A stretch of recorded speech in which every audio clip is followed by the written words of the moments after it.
A fortress in Afghanistan. 1 month after 9/11. Two operatives from the CIA's Elite Special Activities Division are hot on the trail of Osama bin Laden.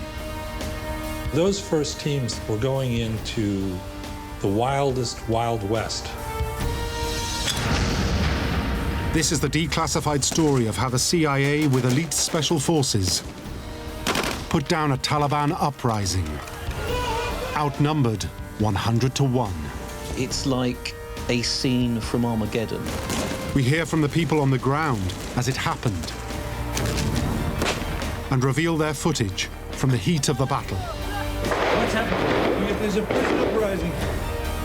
Caught in the crossfire, the CIA makes a discovery for which one operative pays the ultimate price.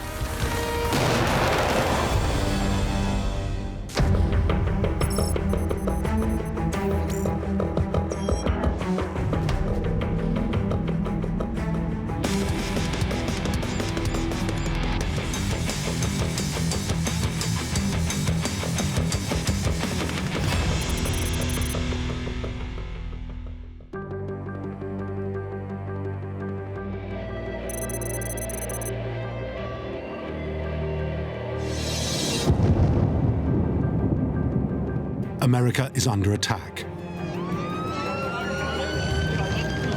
Acting on orders from Osama bin Laden, teams of hijackers fly aircraft into New York's World Trade Center.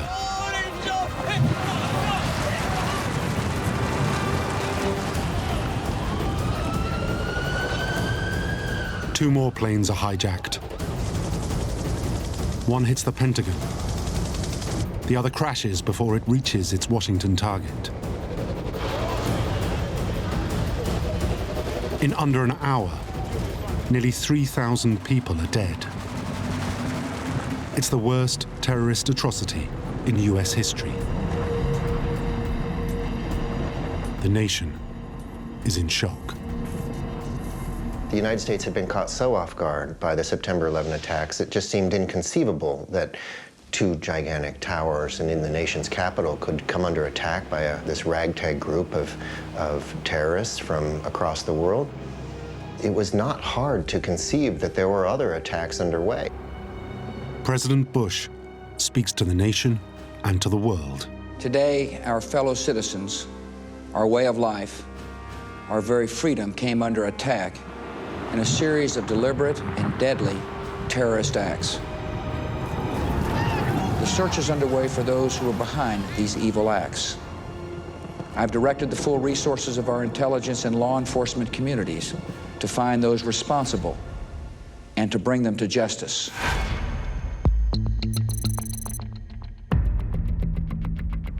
The full operational force of the CIA now focuses on one man and his network of terrorists. Finding bin Laden was a priority from the outset. The head of the Counterterrorism Center for the CIA talked about bringing home bin Laden's head on a pike. The world turned upside down on 9/11. I mean, the next day it was anything you want from Congress, from everywhere, anything you want, request whatever you want. And we took whole branches from other parts of the agency and expanded rapidly by a factor of like 7. Well, Osama bin Laden, from the beginning, was going to be a difficult target to go after. He was a practiced clandestine operator. The CIA knows bin Laden is hiding in Afghanistan. He's found refuge with the Taliban, the ruling extremist Islamic regime. But they don't know his precise location. Even so, very quickly, they develop a plan. Intelligence-driven warfare. For the very first time in American history, President Bush approves a plan using the CIA as a lead element in a war.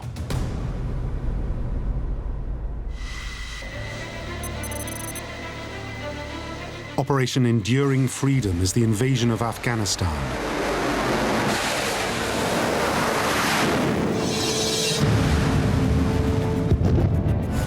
The aim?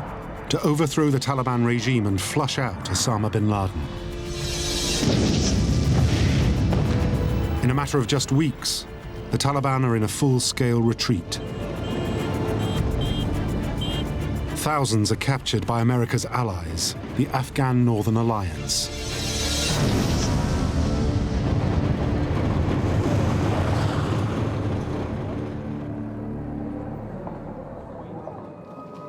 On the ground from the very beginning are highly trained covert CIA operatives. They've been sent in to interrogate captives and gain information on exactly where bin Laden is hiding. Just 10 weeks into the war, CIA analysts learn of an opportunity. A chance for their men to interrogate individuals who could potentially lead them to their #1 target. 85 miles outside the northern Afghan town of Kunduz, Taliban fighters have assembled on the road to Mazar-e-Sharif. Their leaders want to negotiate a truce. Now, these guys were fully armed. They had with them AK-47s, PKM light machine guns, rocket-propelled grenades. They had all the normal armaments that the Taliban and Al-Qaeda had. These men are not just Afghans. There are also hundreds of foreign fighters. Now, what kind of fighters are drawn to an international jihad from overseas? They are, by their very nature, the most extreme, because to do that you have to have some kind of extreme commitment to come and fight in a foreign land.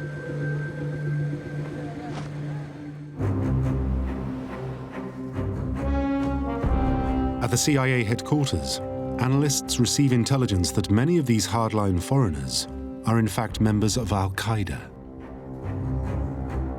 Some may be high-ranking commanders. Some may even know where bin Laden is hiding. The CIA decides to send in specialist interrogators. So they turn to an exceptional unit, the CIA's experts in operating in hostile zones, the Special Activities Division.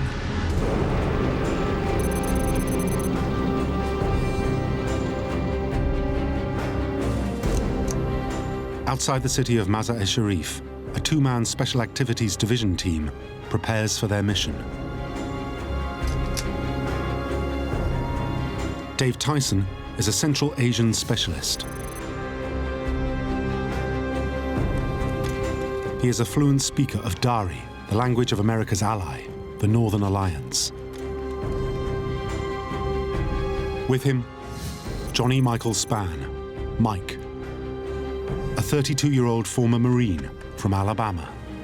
He's been with the CIA for 3 years. This is his first field assignment. So those first teams that were going into the wildest Wild West that you can imagine. If they got into a firefight with the Taliban, there was no cavalry going to come in.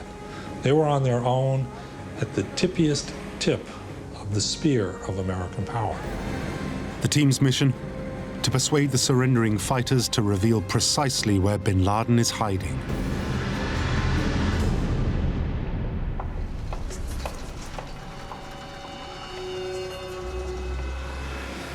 At the same time, just a few miles away, the foreign fighters are taken to Kalajangi, a sprawling, mud-walled 19th century fort in the desert a few hours west of the city of Mazar-e-Sharif. The fort is 600 meters across, with massive walls 20 meters thick and 30 meters high. Inside are 2 enclosed compounds, separated by a dividing wall. To the north is the Northern Alliance headquarters building. To the south, the so-called Pink House. And nearby lies the armory.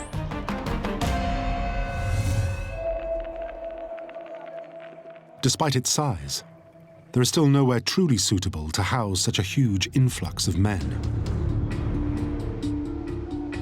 You need a large building, large enough to hold and process and house and feed 600 men, and you need somewhere which you can secure them in. They didn't have any prisons, obviously. What alternatives were there? Northern Alliance guards have little choice but to herd the Taliban into the basement of the Pink House, the building in the middle of the compound. This will be their makeshift prison.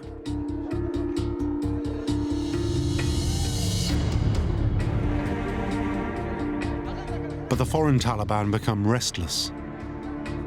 After the truce, they had expected to be able to walk free. To these hardline jihadis, imprisonment comes as a shock. Their frustrations wouldn't matter but for one thing. Their Northern Alliance guards have failed to confiscate all the prisoners' weapons and grenades. In Afghan tradition and in Muslim culture as well, if somebody says they are surrendering, you are supposed to take that at face value. This is supposed to be an honourable thing. So in the old tradition, they weren't searched, they were processed into the fort very quickly, and a lot of these guys had weapons hidden under their clothing. They're still armed and dangerous, as one Taliban fighter quickly shows.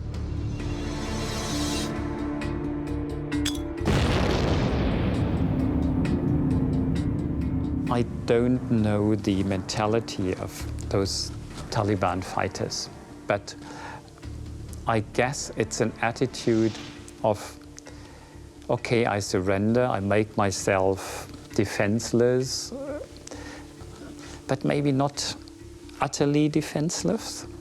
Shall I keep something just in case? And that's probably when one of them, or some of them, decided to use the grenades that they had hidden. The explosion is the last action of one Taliban fighter's life.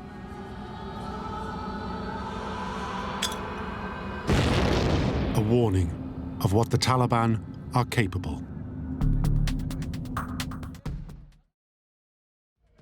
As a result, inside that underground prison, the fighters develop a plan. They outnumber their Northern Alliance guards by 5 to 1. They know that just across the compound, there is an armory. It is packed with rockets, RPGs, machine guns, and mortars. They decide if they are not released the following morning, they will take matters into their own hands. They'll execute a full-scale breakout. If they do, the CIA's 2 covert agents will be caught in the middle.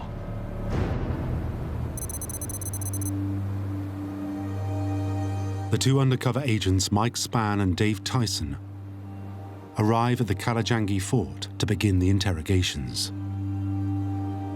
For them, the fighters were a source of intelligence. Let's get as much as possible intelligence from them and information. This was about 2.5 months after 9/11. And I think this of course put the military and especially the CIA under an enormous stress and pressure to deliver the information, the intelligence. Spann and Tyson need information to lead them to bin Laden, or intelligence on the next planned al-Qaeda attack. It was, the jobs of these interrogators to a large extent to figure out, well, what were these plans? What was coming next? And there was intense pressure on them to get answers to these questions because there was not going to be another way to get those answers. But the fort is far from an ideal setup for questioning. The CIA interrogation manual sets clear guidelines on how to cross-examine a detainee. Interrogators should have time to memorize a detainee's history, to present files, dossiers, and photographs. They should have time to repeat their questioning, or to lure the prisoner into making the first move. Most of all, they should be able to keep the prisoner separate from other captives. In the open-air compound of the Afghan fort, playing it by the book just isn't possible. The fort is filled with hundreds of Taliban, guarded only by a handful of America's Northern Alliance allies. If anything goes wrong, they are on their own. The question is, do they go ahead with the interrogations? Or do they abandon their mission and pull out? It's a huge risk, but one they feel they must take. They adapt to the situation and improvise a plan. First thing you need to do when you're trying to gather intelligence and you've got 600 prisoners is work out which ones know nothing, which ones might know something, and which guys are the real gems in terms of intelligence. So that first morning, they were processing the prisoners through this filter, if you like. Mike Spann was leading the questioning. So he was the guy doing the face-to-face with the prisoners. Dave Tyson was stood back with an AK-47, kind of watching over things.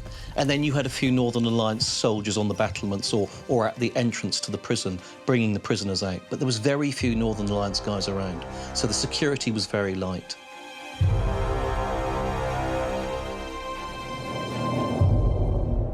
After 2 hours, they notice one particular captive. He is unusually pale-skinned and is wearing items of Western clothing.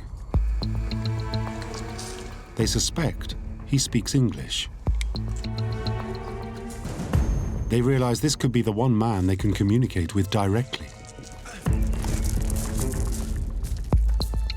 The one man they can break.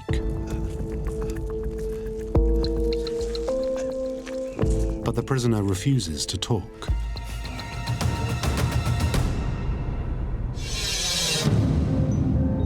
Spann and Tyson have to move on, but not before the prisoner's image is sent back to the CIA's Langley headquarters and cross-referenced with known al-Qaeda operatives on the CIA database.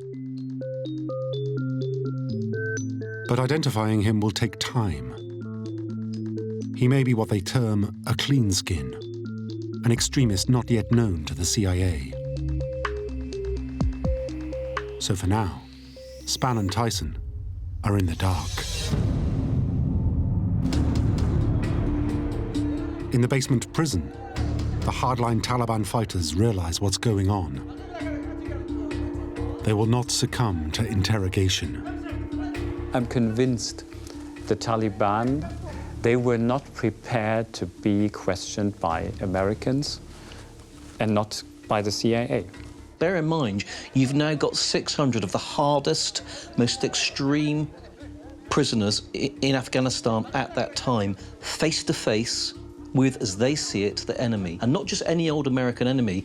These guys who are questioning them, they know they are special forces or CIA. These are the cream of America's warriors. These are the people of anyone that they most want to kill. And so you can imagine how explosive this confrontation is. The Taliban decide the next group to be brought out to the compound will trigger a breakout.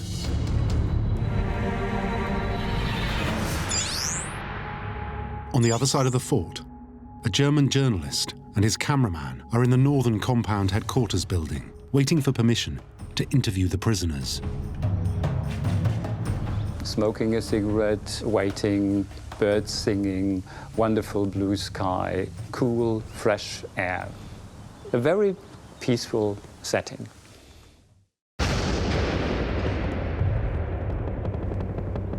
And then all of a sudden there were 1 or 2 explosions, grenades. A Taliban prisoner detonates his grenade in a suicide attack. Almost immediately after that, heavy small arms fire started. It was obvious this is not just a couple of shots being exchanged. This is a real heavy gunfight.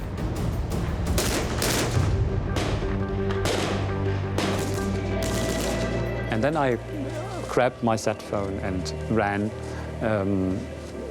for cover in the main building, which was like 20 yards away from where I had been at the time.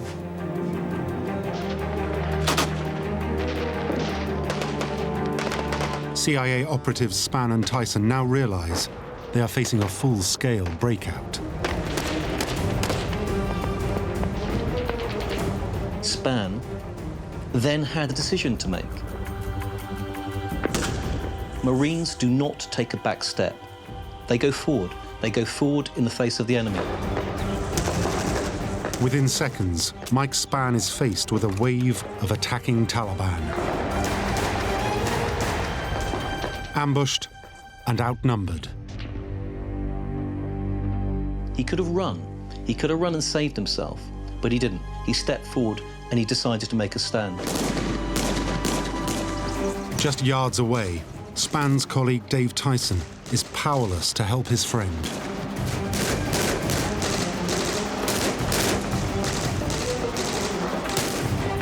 He has no choice but to make a break for it, towards the headquarters building. Tyson's arrival is captured on camera by the German TV crew and relayed around the world. This is actual footage of the event. His undercover status is immediately blown. Instinctively, Stout suspects Tyson is CIA. I mean, to have an armed civilian American dressed like an Afghan on the ground meant something in the field of Secret Service. Where are you from? An American? He is very controlled, but you see he's very upset and nervous at the same time. And from, his appearance, I had the very clear impression that he had witnessed something horrible. I asked him, what is going on? This was my very simple question. And he said, there's an uprising of the prisoners. What's happening? There's a prison uprising. A prison uprising, yeah. So, how many people they have got weapons? They stole them from... Tyson's mission is clearly compromised. He has to think of a way of keeping the operation alive. But he is on his own, and his weapons are empty.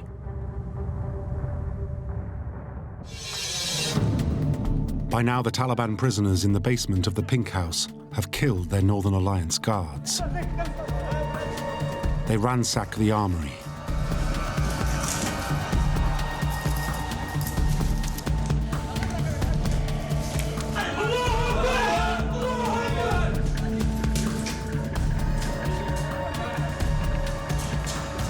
Now, at that stage, you had 600 guys armed with AK-47s, mortars, RPGs, PKM light machine guns.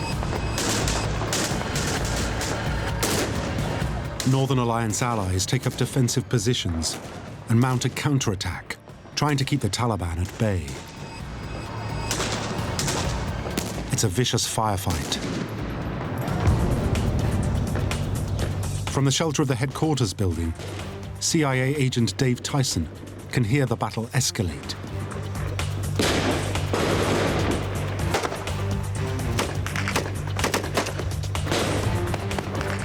Unless he can control the situation, the mission to extract vital information from the prisoners will fail.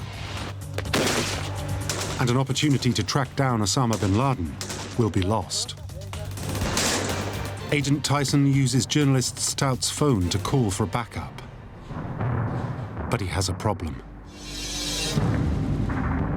He has no contact number for the US Special Forces Quick Reaction Force stationed locally. He has to improvise. At the time, I didn't know, but later I checked the numbers from our sat phone. It was the number of the American embassy at Tashkent, Uzbekistan. That's where he called. From the fort just outside Mazar-e-Sharif, Tyson calls a number he believes is his only option.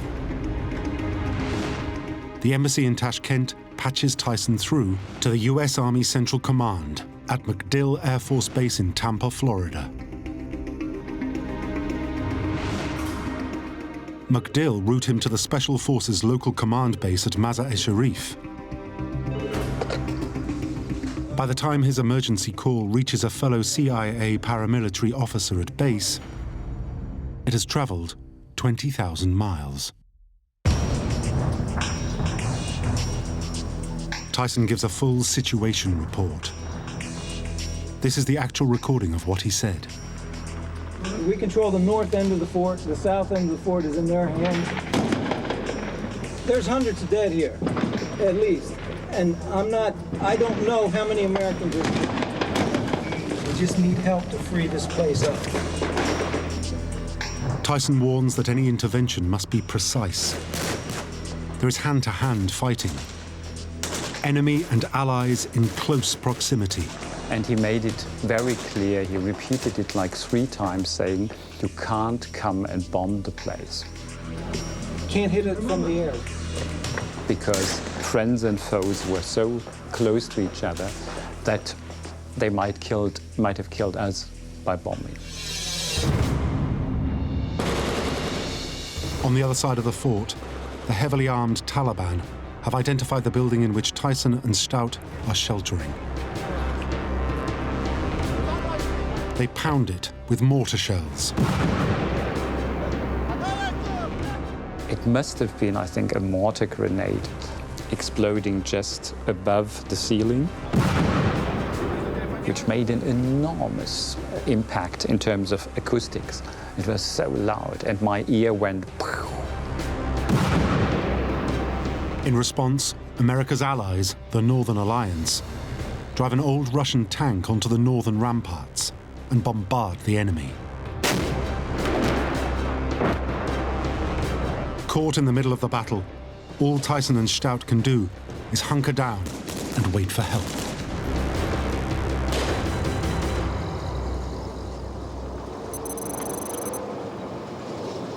Just 2 hours after the first shot is fired, that help arrives. The quick reaction force of US and British Special Forces that Tyson had requested. I think it's the Brits who turn up first. In a Land Rover, wearing Barber jackets and jeans, and they're all called things like Scruff and Ginge. It's hilarious. And they're moaning. The driver's moaning. He's saying, oh, there's nowhere to park. You know, meanwhile, there's back. You know, and I'm just taking all this out. It's just fantastic sort of, you know, the elite of Britain's army, you know, moaning while they sort of casually go about sort of organising this battle. And then the Americans turn up as well, and there's more of them. There's about 8 of them, and they're much more aggressive. Let's do this, let's do that.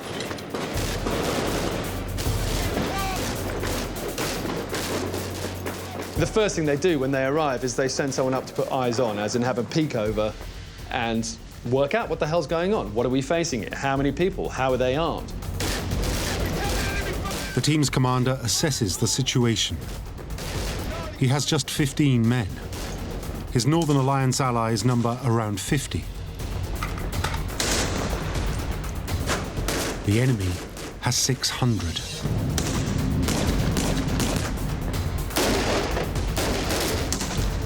Despite this, the quick reaction force goes in and takes on their enemy. It's like a scene from Armageddon. You've got tracer rounds going to the sky, you've got RPGs firing off. This has kicked off into a major firefight. And at the moment, you've just got a few Northern Alliance soldiers there trying to put down the uprising. It is a hopeless situation.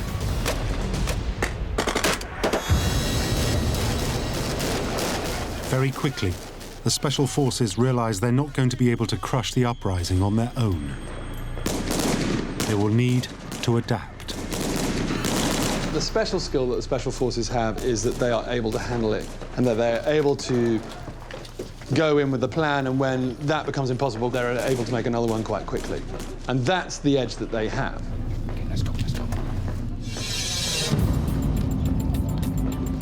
Despite the fact that friend and foe are fighting in extremely close quarters, the Special Forces team makes the decision to bomb the Taliban from the air. The one advantage, apart from their training and their superlative abilities, the one advantage they can very often rely on is air power. Because air power evens up the odds somewhat. You can have a few guys behind enemy lines, but if they can call in airstrikes, they can have the effect of hundreds. Get the airstrikes in, get the enemy's head down. It's the shock factor as much as anything else that puts the enemy's heads down for a few seconds. There's always a danger when you call in airstrikes that, you know, the pilot will get it wrong and drop the ordnance on you. And in any case, in this situation, they were dropping danger close. They were dropping within a fraction of what the safe distances are. But there was nothing, I mean, what else could you do? So the risk of getting hit by their own munitions, the risk of friendly fire was significant, yeah. But, I mean, they had no option, they had no choice. A Special Forces spotter team provides precise GPS coordinates for a bomber pilot circling overhead. 4646. This is 10. We're in position. Over. They shine a range-finding laser, or SOFLAM, on the pink house, where the Taliban are taking shelter. Above them, an F-18 Hornet is armed with guided 500-pound JDAMs. Weapons designed to be accurate to within just 12 yards. Copy that. Here they come.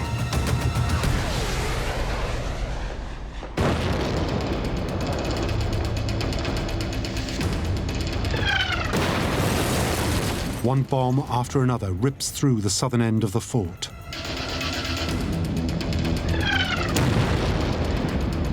You hear this sound like a car that's in high gear, sort of decelerated, it's going woo, like that. And you can see this thing. It just pops out of the clouds like a javelin, coming, looks like it's coming straight at you, and then sort of, it's obviously off to the side. Boom! And everything jumps. The building that we're on jumps. And you black out for sort of, I don't know, half a second or so, and you sort of come to, you know, it's like you're rebooting or something. The Taliban retreat past the bodies of at least 100 of their fellow fighters. The respite is only temporary, but it gives the Special Forces the opportunity they need to send in a search team to find missing in action CIA agent Mike Spann. It's a US Navy SEAL maxim, you never leave a man behind. And it's a British military maxim that you never leave your buddies behind. There is no other decision to be made. We will go in. After hours of looking and under heavy fire, the two-man rescue team reaches the southern compound. There, the spotter's search comes to an end. He scans the southern end of the fort. I guess he wants to see him, but he doesn't want to see him. It's a horrendous situation to be in. And eventually he sees a guy lying on the ground, and he can see he's wearing blue jeans and a kind of shirt, which is exactly what, you know, CIA SAD operatives would wear. The search team confirms they found the body of Agent Mike Spann. He is the first American casualty in the war on terror.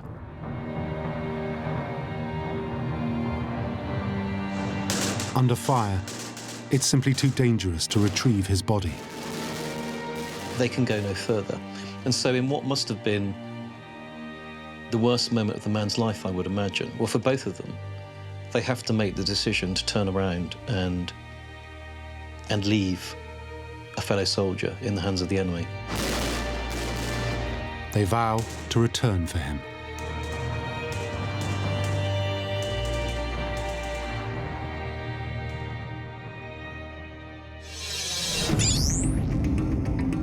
On the other side of the fort, CIA agent Tyson doesn't yet know the fate of his colleague. He and reporter Arnim Stout are trapped on the roof of the headquarters building.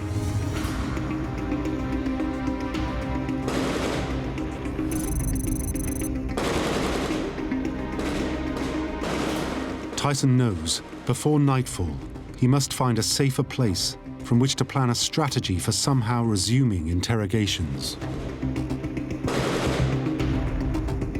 Crossing the roof risks them being picked off by a Taliban sniper. Even then, there seems to be no way down. But a Northern Alliance fighter reveals a possible route to safety. There was one wounded Afghan. He had 2 or 3 gun wounds. Not very serious ones, but on his crutches, you know, he crossed the roof, someone helped him, and he slid down the wall and he disappeared. Using his CIA training, Tyson calculates the risks. They must time their run between incoming bullets. Hey guys, time to go. Huh? It's time to go. I remember at one point Tyson just saying, "It's time to go," in a very decisive way. And that was the signal for everybody.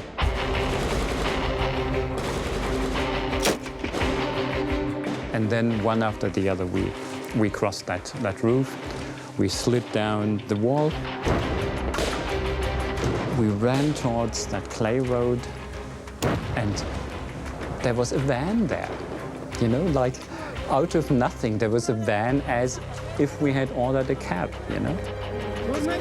Stout is driven through the desert to safety. Tyson can regroup at the CIA's local base. The fate of his mission to locate Osama bin Laden now lies in the hands of the Special Forces and the success of their airstrikes.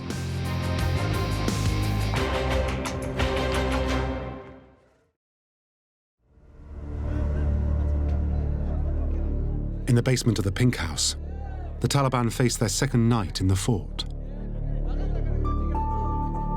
Some 300 of their original 600 fighters lie dead. Everyone is convinced that with America's overwhelming firepower, the battle will be over by morning. But no one has foreseen the determination of the Taliban prisoners to fight to the death.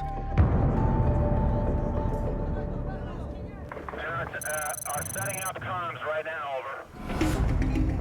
On the third day, further teams of US Special Forces arrive to assist the CIA's operation, together with reinforcements from the Afghan Northern Alliance.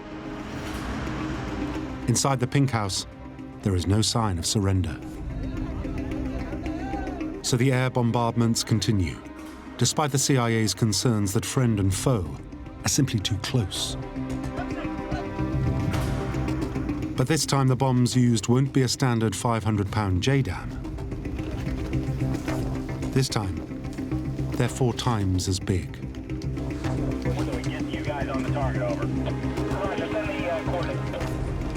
The coordinates are dictated and confirmed.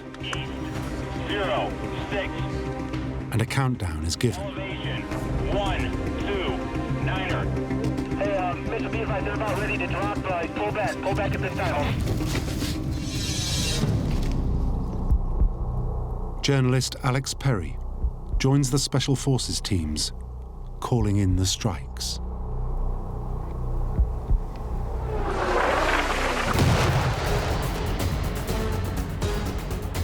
Boom! You know, you hear it, woo, that. Boom! I mean, it shoots, 300 yards into the sky. Biggest thing we've ever seen. This is suddenly a 2,000-pounder, I learned. It puts a swimming pool-size hole in the wall. The dust towers 1,000 feet high. But the bomb hasn't hit the intended target. And we're thinking, that's where we were, that's where all those guys are, that's where the Americans are, they've just hit their own people. A 2,000-pound American bomb has wiped out a Northern Alliance tank position. Up to 30 Alliance men have been killed. 5 US and 2 UK Special Forces men are badly injured. It's just as the CIA had warned. Friend and foe are too close together for airstrikes. And you can just see all these guys coming out, just you know, they're grey with dust, pink eyes, and half of them are completely deaf. And we're just thinking, how many people died?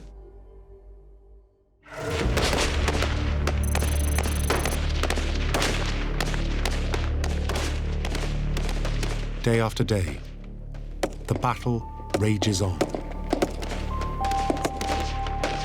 Several days went by when you had like massive bombardments or big gun battles or, you know, maybe 200 guys on a parapet firing down to this thing. Nothing could possibly survive.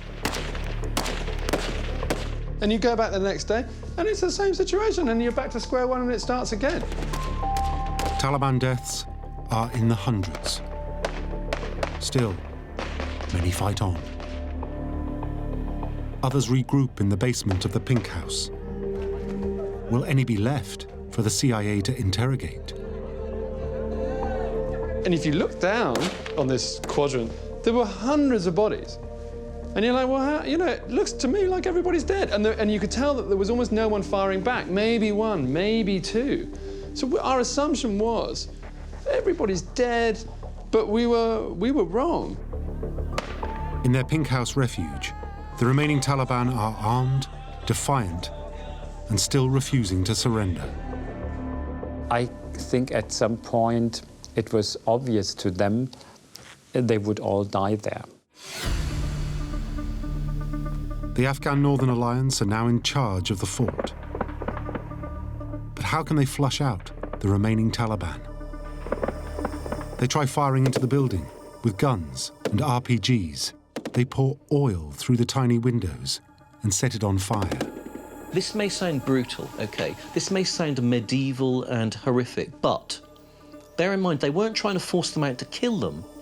They were trying to force them out to accept their surrender. But the Taliban don't want to surrender.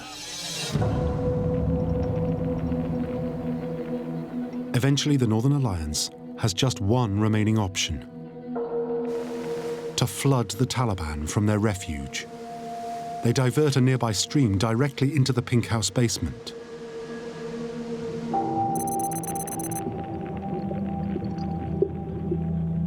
After 20 hours in freezing water, yet more of the hardliners perish. Somehow, 86 Taliban fighters survive. In the bitter cold of morning, they surrender. They were starving, they had been firebombed, they had been shot at, they had been frozen with water. They were half drowning.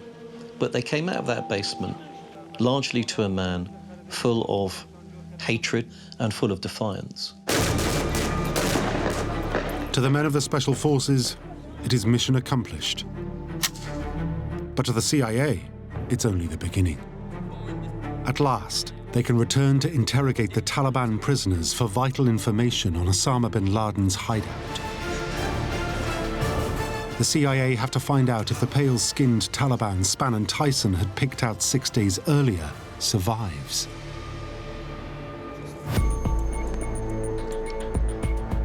Of the original 600 Taliban, only 86 remain. And among the survivors is the man the CIA agents have identified as of particular interest. They confirm what they had originally suspected. He speaks English. At first, he claims his name is Suleiman Al-Faris. But then he reveals he is John Walker Lindh, a 20-year-old student from California. It was a sort of miracle that this guy was alive, but he garnered attention, you know, not least because he was an American under Taliban, and that was just such a shock after 9/11. They couldn't believe it. They couldn't believe it. Overnight, the world learns that jihadis can be of any race, any color, any nationality. Terror can be homegrown. Under interrogation, Walker Lindh confirms he met Osama bin Laden once at a training camp, but can reveal no intelligence on bin Laden's current hideout. Walker Lindh is charged with consorting with the enemy and is serving a 20-year sentence with no prospect of parole. The CIA's hunt for Osama bin Laden must continue.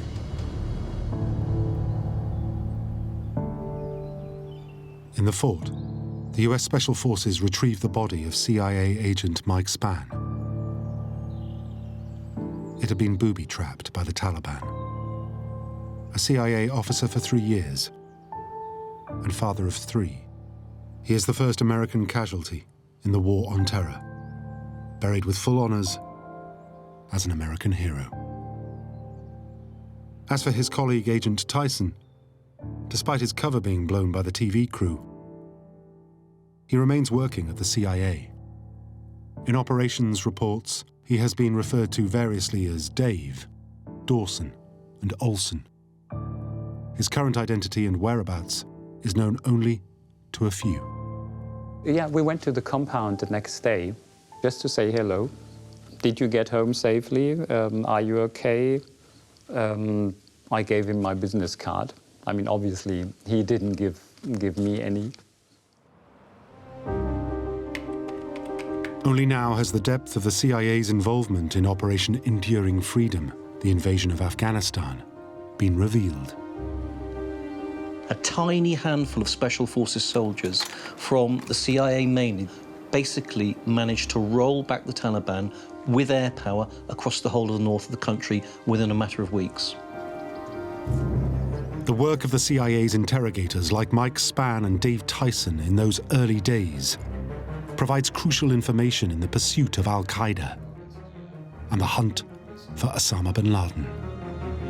This was the main source of intelligence on this organization for a period of years, was being able to sit across the table in an interrogation booth from somebody who'd been recently captured and then persuade that person to give up as much information as possible. Information that after over a decade of dedication, in May 2011, leads the CIA to a private compound in Abbottabad in Pakistan.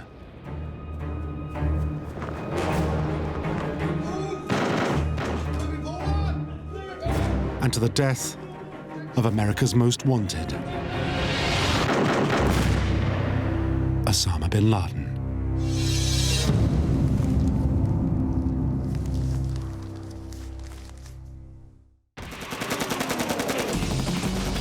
Che Guevara, a ruthless revolutionary, is intent on destroying the United States.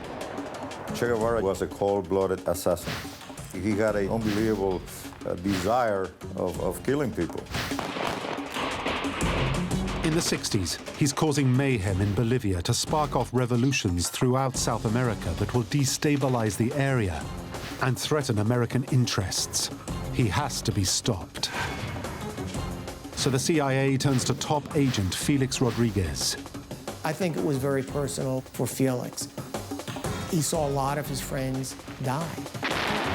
His mission, capture Che Guevara and bring him back alive. Now, based on recently declassified documents, we can reveal the true story of this secret CIA assignment to hunt down one of the world's most famous revolutionaries.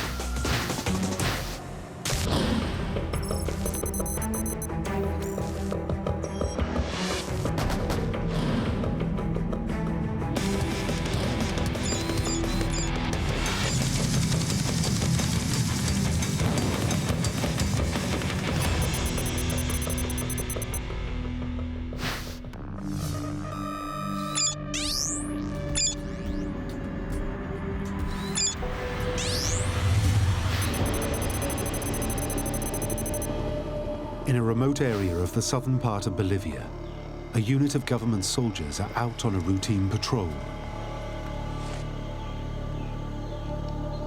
Suddenly, out of the blue,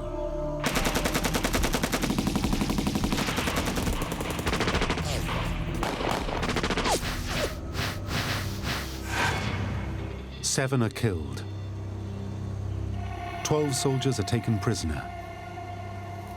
The Bolivian soldiers are losing an ever-widening war against one of the world's most notorious revolutionaries, Che Guevara, who is determined to spread chaos.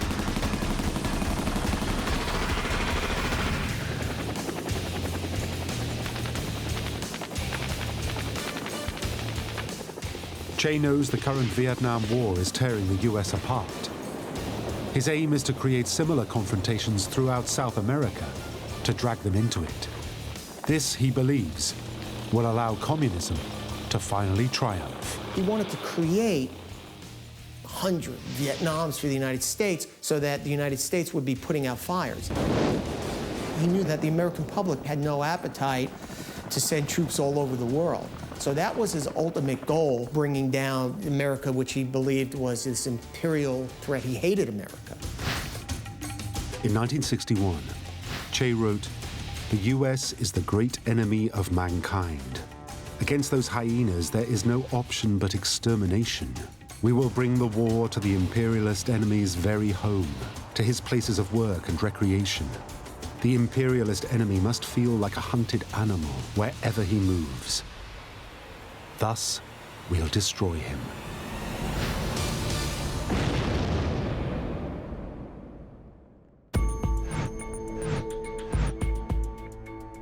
Born in Argentina, Che is a professional revolutionary communist. He was this mysterious figure. I wouldn't say to the extent of Osama bin Laden, because there were differences. But really, the goals were the same, to bring down the United States.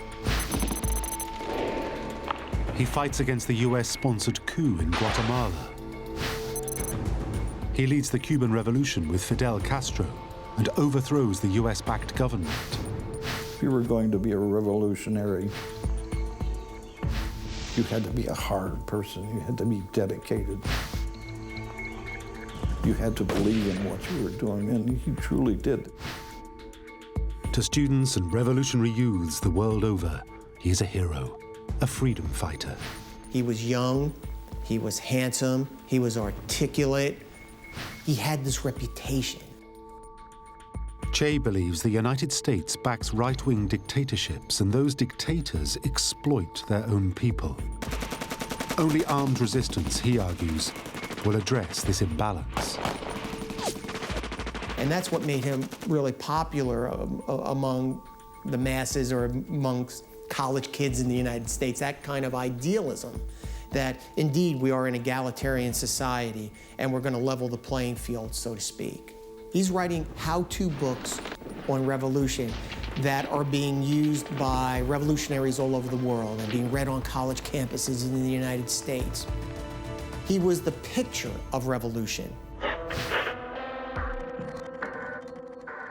But to others, Che is a cold-blooded killer. When we think of Che, we think of him in the beret with the limpid eyes. But the real Che Guevara was gangster, murderer, killer. And now in 1967, Che's brought his armed revolution to Bolivia. The Bolivian government was afraid. They were getting reports from the countryside that there were men speaking a different kind of Spanish, and they had large sums of money, and they were doling it out, and they were trying to buy a huge amount of supplies. They have soldiers out on a routine patrol, and all of a sudden, they're ambushed. And it didn't happen once, it happened several times. His successes early on terrified the Bolivians because they didn't have the military to combat it. The Bolivian soldiers are reeling under the attacks from Che's men. All their equipment was old World War II surplus stuff. They were in desperate need of some modern equipment, but mostly they were in desperate need of some modern training. Desperate for assistance, the Bolivian president reached out to the US. The CIA, monitoring developments closely, is concerned that if Che's revolution in Bolivia is successful, communism could sweep through huge countries like Brazil and Argentina. Bolivia borders 5 other South American nations, and from Bolivia, that could be the epicenter of a revolution that would spread from Bolivia all throughout South America and Central America. If this happens, it will bring communism right into America's backyard.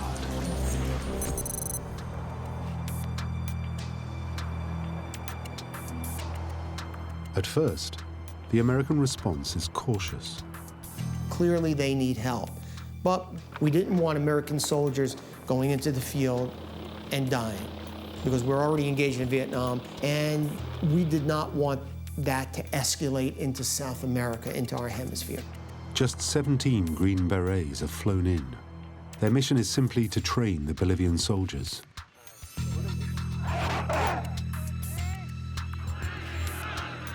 They are forbidden to fight against Che's guerrillas directly, through fear of inflaming the situation. Che was right. America really didn't want to be sucked into another big conflict. It was a classic Green Beret mission, which is send, special forces into an area, train the locals, get them really up to speed militarily, train them in the intricacies of war and counterinsurgency, and let them do the fighting. For the next 4 months, the US instructors, many veterans of Korea and Vietnam, train the Bolivian soldiers. The men that come to camp are Bolivian conscripts, and most of them had maybe a 4th or 5th grade education. So now you're trying to teach basic concepts to people who don't even have basic math skills. The military has a term for training. It's crawl, walk, and run. And when the Green Berets got to Bolivia, the Bolivian army was crawling. They did a lot of physical training because a lot of the campesinos didn't have the physical strength that they needed. So they would climb ropes, obstacle courses, and then as they got out of the crawl phase where they were able to use their weapons correctly and patrol correctly, then they got into some walking. They really had to build this Bolivian military from the bottom up in order to be at the level they needed to take on these guerrillas. They teach them how to march, shoot, move at night, detect booby traps, fight hand to hand, and avoid ambushes. Building aggression and building them into soldiers was a key part of the training. So we instilled a very aggressive spirit into them. You got to be tough. You got to, once the shooting starts, don't sit down. I'm in Bolivia, you were forced to serve. So I think you had to start the training by building that aggression and that fervor to fight the enemy.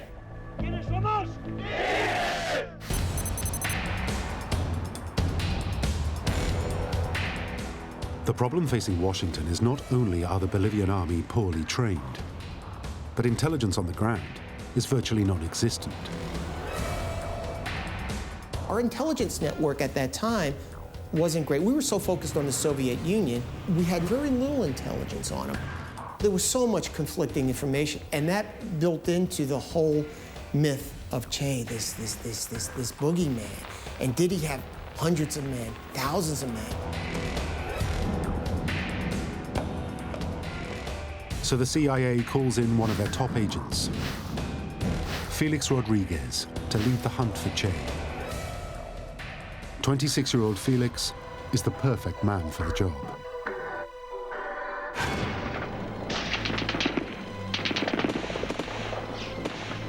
Born in 1941, Rodriguez was a victim of Castro and Che's revolution in Cuba. He and his family were forced to flee when the communists seized power in 1959. My uncle, who was a senator in Cuba, so he had to leave the same day to the United States in his boat.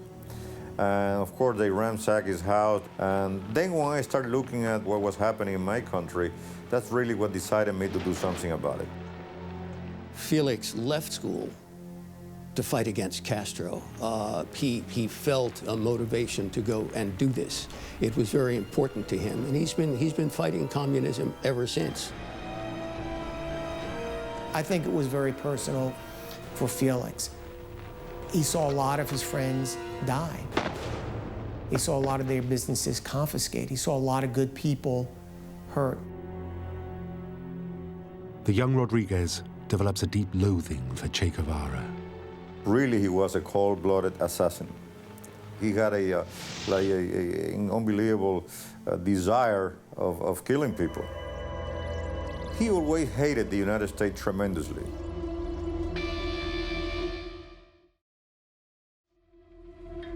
In 1967, Che wrote an address from his Bolivian jungle camp expressing that hatred.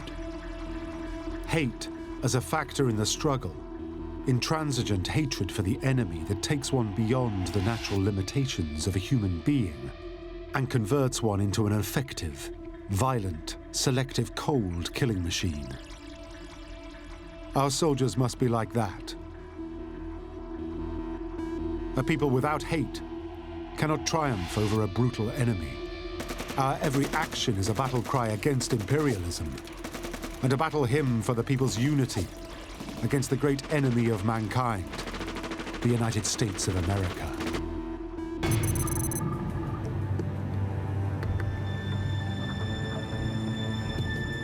Rodriguez is summoned to a meeting with the CIA in his hometown, Miami. He is told that his mission is to gather intelligence on the rebel force and help the Bolivians track Che down.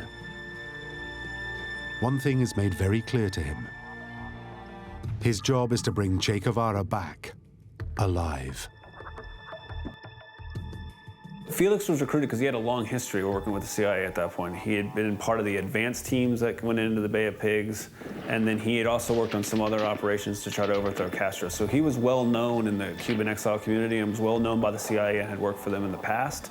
And he was a prime candidate mostly because of how eager he was to take part in a mission like this. For Felix, the thought of going down there and possibly capturing Che, it was the opportunity of a lifetime. It was his chance to give back to the United States and to right what he felt was a wrong to his country.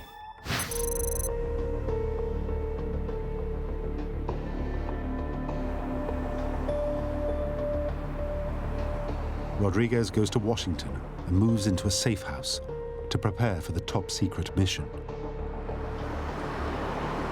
It's standard operating procedure for the CIA to use safe houses in Washington. And the reason for that, obviously, was they didn't want people knowing about his mission.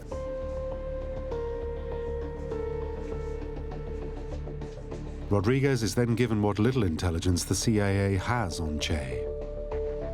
Some personal documents and photographs found in Che's abandoned Bolivian camp, and statements from captured guerrillas and deserters of the rebel force. It is very important to be able to familiarize yourself with as much as you can with the guerrilla.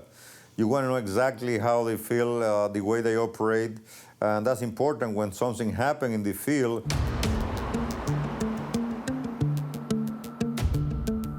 As the days go by, Rodriguez slowly builds a picture of the rebel force. He learns that there are approximately 40 to 60 guerrillas operating in a 75-mile wide corridor, stretching for over 200 miles in a remote wilderness area in southeastern Bolivia. They are well-trained, confident rebel soldiers. Despite the Green Berets' training, the Bolivian soldiers are no match for the guerrillas. The captured documents that they found were key because they were the first thread that Felix was able to then pull on to try to track the trail.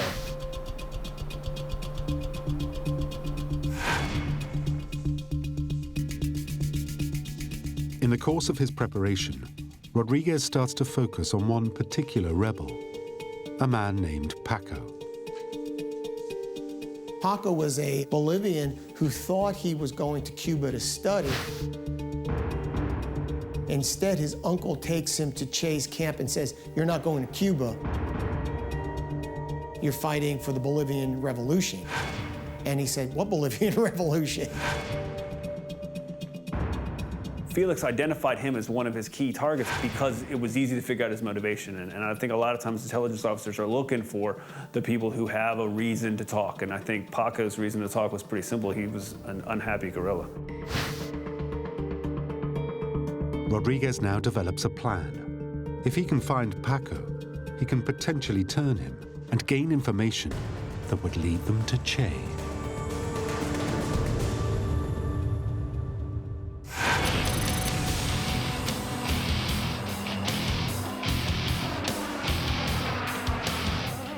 Special intelligence agent Felix Rodriguez secretly enters Bolivia. His cover, a businessman named Felix Ramos. The hunt for Che Guevara is finally beginning. But the clock is ticking.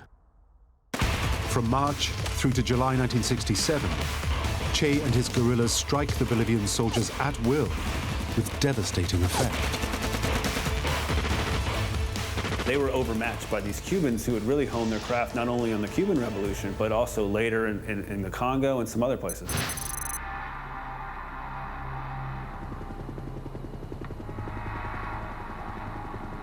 Then Rodriguez hears news that Bolivian soldiers are searching land thought to be inhabited by Che's guerrillas. At first, when the Bolivians made a sweep of the property, they found some of the material they left behind, including, pots on the oven that still had food in them. But one of the people there tells them, look, if you go back there are these hidden caves. 2 weeks after Rodriguez arrives in Bolivia, government soldiers make a spectacular discovery. Che's storage caves. They contain a treasure trove of information on the rebel force. Felix was able to convince the Bolivians that it was a good thing to take evidence, not to burn it.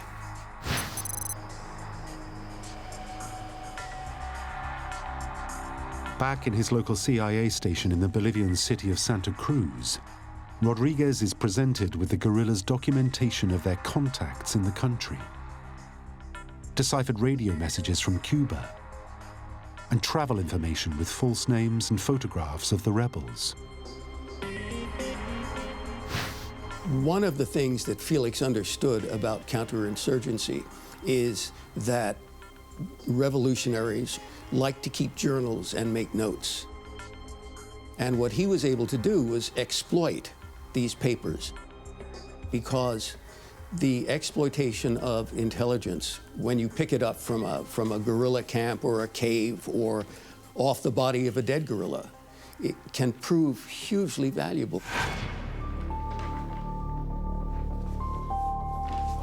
One of the documents taken from the guerrillas' cave is Che's passport. It reveals how he entered Bolivia disguised as a middle-aged Uruguayan economist in November 1966.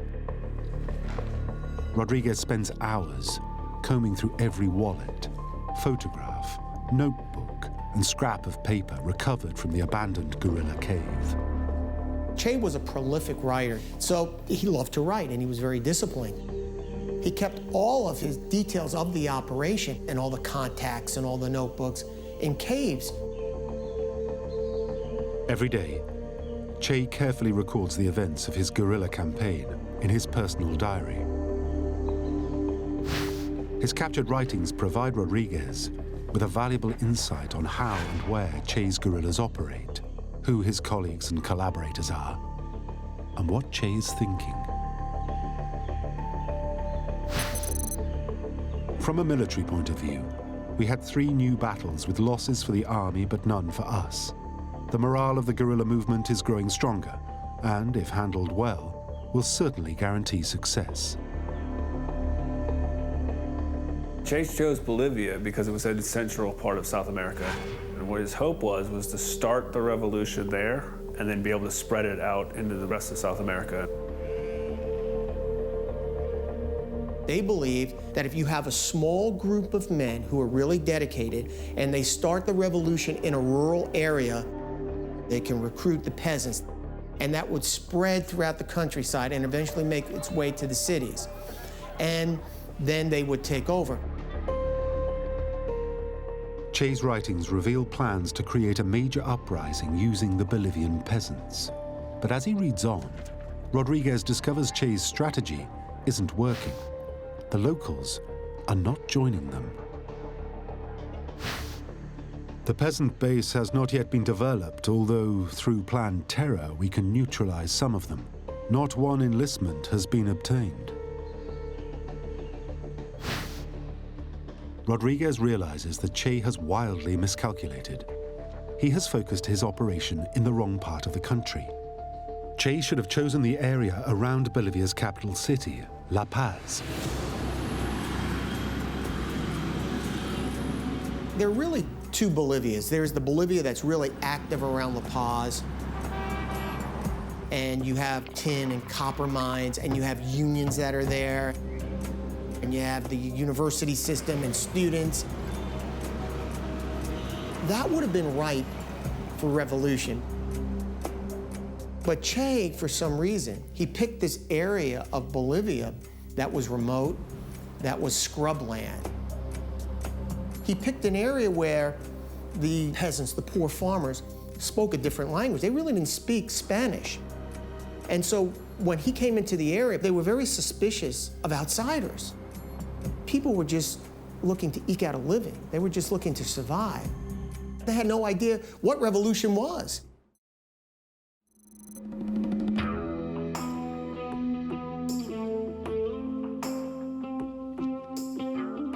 This is critical news for Rodriguez. He now realizes there is weakness. Che's rebel force is not as large as originally suspected. Then Rodriguez's detective work uncovers another clue to Che's operational plans. The guerrillas' account books. They show that all the funds for Che's revolution passed through one person's hands in Bolivia's capital city, La Paz. The problem is, they have a photograph, but no name. Rodriguez realizes if he can track her down, he can cut Che off from all his funds and communication. But who is she?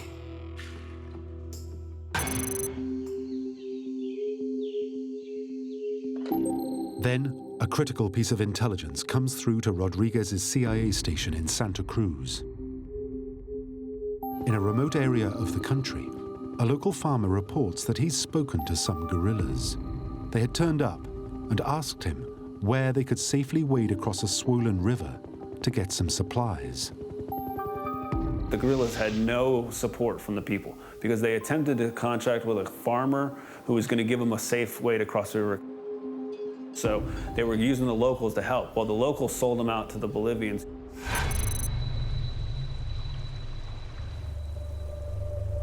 The Bolivian army now set a trap.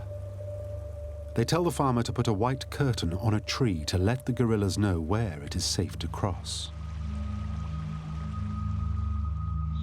During the early hours of the morning, Bolivian soldiers stake out the area.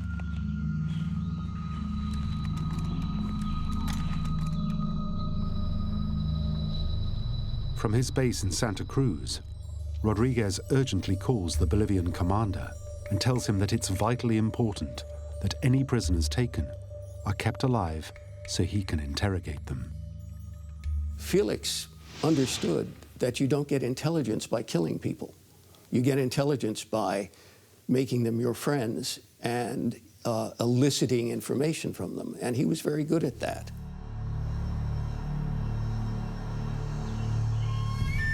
The Bolivian soldiers wait all day for Che's guerrillas to show up. Then, as evening approaches, the guerrillas, guided by the farmer, begin to wade across the river at the agreed spot.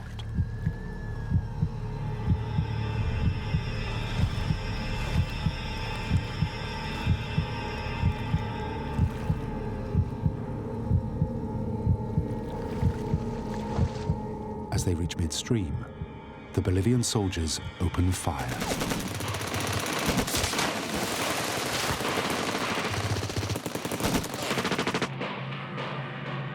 Seven of Che's guerrillas are killed. At the end of the battle, they were able to pull two survivors, two men who were wounded. One is executed. The other is identified as Paco, the man Rodriguez believes could be the key to getting to Che.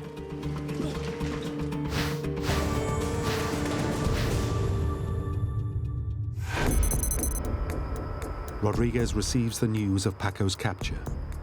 His worry is that the Bolivian soldiers will shoot him before he can interrogate him. That's why I interceded and told him this prisoner was very important to us. If you believe that the information we got from him is not worthwhile, I will never ask you for another prisoner. But please give this guy to us. And he did. Felix went to get him and flew him out and made this youngster realize that he was not going to be killed. And the relief must have been overwhelming because the other guerrillas were dead.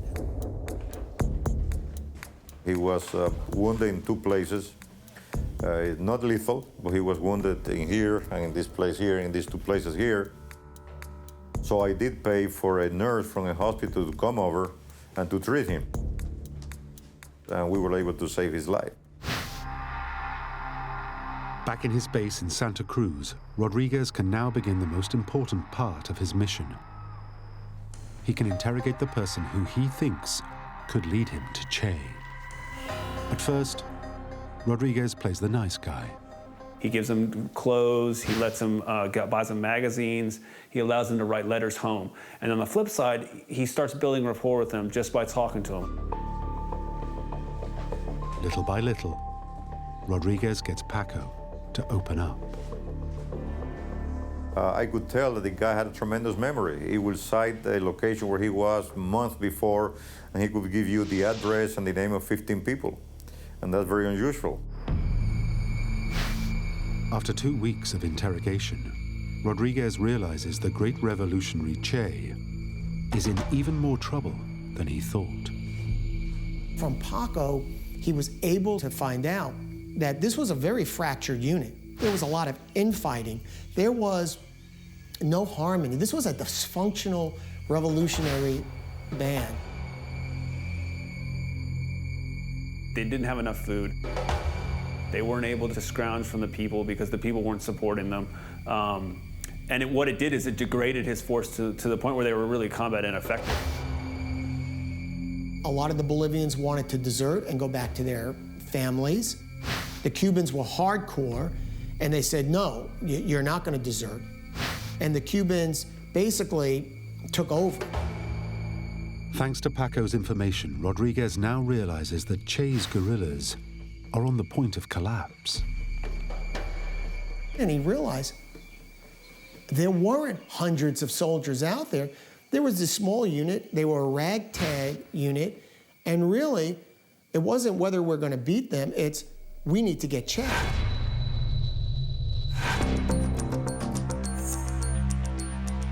Rodriguez then decides to show Paco the photograph of the mysterious person who controls Che's funding and communication network. So I brought these pictures to Paco, and Paco was the one who identified Loyola Guzman and told us, this is La Coyola Guzman, who is from the university. Loyola Guzman, 25, a graduate of the elite Communist Party activists' training school in Moscow, a member of the Bolivian Communist Youth. She is Che's key contact and financial organizer, working out of a secret cell in Bolivia's capital city, La Paz. This is a huge breakthrough for Rodriguez. He calls in the Bolivian soldiers to arrest her, but she refuses to talk, saying she would rather kill herself than betray her comrades. Despite her silence, CIA agent Rodriguez has won a victory. By capturing Guzman, he has cut Che off from his funds and communication. Rodriguez has them exactly where he wants them. The rebel force is now completely isolated and on their own. All the CIA need to do is initiate an operation to finally bring Che to his knees. But Rodriguez still doesn't know where Che is.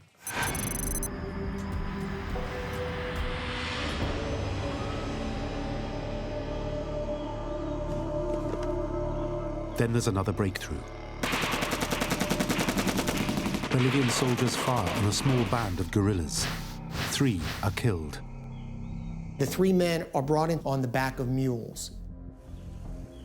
If Rodriguez can identify any of the dead men from his long study of this rebel force, he might have a clue to Che's whereabouts. Rodriguez finds a driving license and documents. The names he knows are bound to be false, but they do contain photographs. Back at his CIA office in Santa Cruz, Rodriguez compares these documents to the information he's collected in his files. He is able to identify the three guerrillas. One, called Miguel, is captain of Che's front column. One thing that Felix was a good detective. He was a good investigator. So at this point in the campaign, he knew every member of Che's group. He knew how they moved. Che divided his column into 3 sections, with groups of men traveling in the front, middle, and rear guard. Che split his force into 3 that would march in certain intervals so that you would never caught all of them together. Rodriguez knows that Che always moves in the protected middle column, just 1,000 meters behind his front men. Using the location of where Miguel is killed, Rodriguez is able to determine Che's position. This is the breakthrough he's been waiting for. It is the critical moment. He now knows where Che is. He's got to strike immediately. Rodriguez urgently calls the US Green Berets Command to release the Bolivian 2nd Rangers Battalion from training and send them in to combat Che.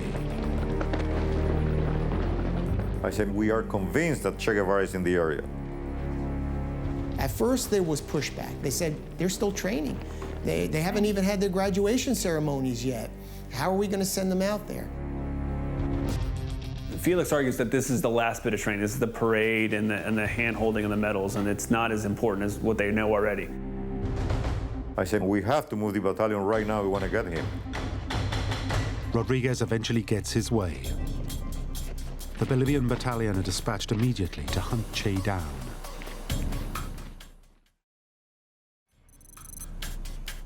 Rodriguez receives information from the Bolivian command that there is a band of 17 guerrillas holed up in a ravine, somewhere deep in the Bolivian countryside. The area that they were working in was a very rough, mountainous area. It was not like dense jungle that a surgeon could hide very well in. The Bolivian army starts to move in. Che was really trapped in this valley, and by now the Ranger Battalion was in the area hunting him down, using the techniques, the training they received from the Green Berets. Che and his guerrillas discover they are now completely encircled by the Bolivian troops. It is the key moment in the campaign. Tactically, it's perfect. It's exactly what they were trained to do, which is they set up a blocking position on the high ground, and then they sweep through the canyon, trying to flush Che out. They continued pursuit, and that's what they did. They ran these guys into the ground, literally.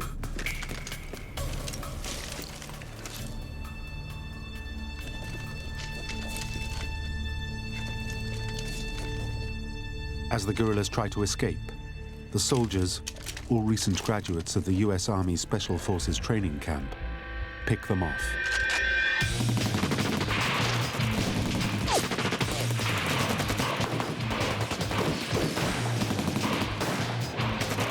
Che's rebel force is now locked in a heated battle, and the tide is turning in the favor of the Bolivian army. One guerrilla is putting up a fierce fight.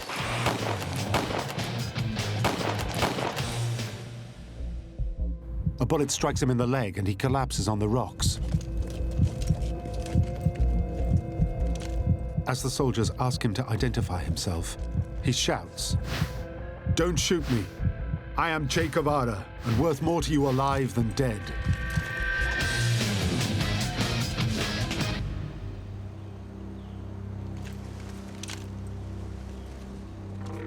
The wounded Che is brought back to a small hamlet.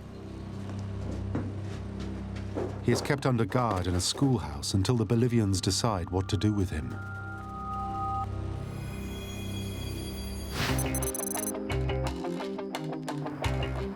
The news reaches CIA agent Felix Rodriguez in his station in Santa Cruz. When Che was captured and we heard the news, you know, it was a tremendous feeling. Rodriguez now flies in to where Che is being held.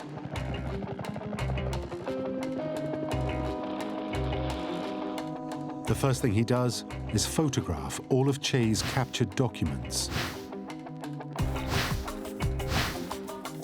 And that's important because when Che surrenders, he has this knapsack, and it has his diaries, because Che is a prolific writer, and every day he would sit down and write another diary entry telling all about the campaign.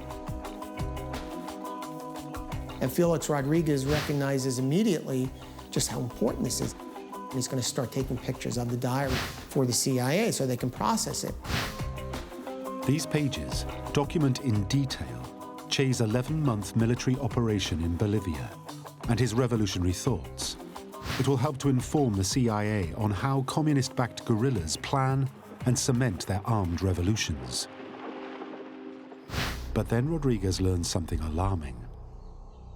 The Bolivian officers holding Che are threatening to execute him.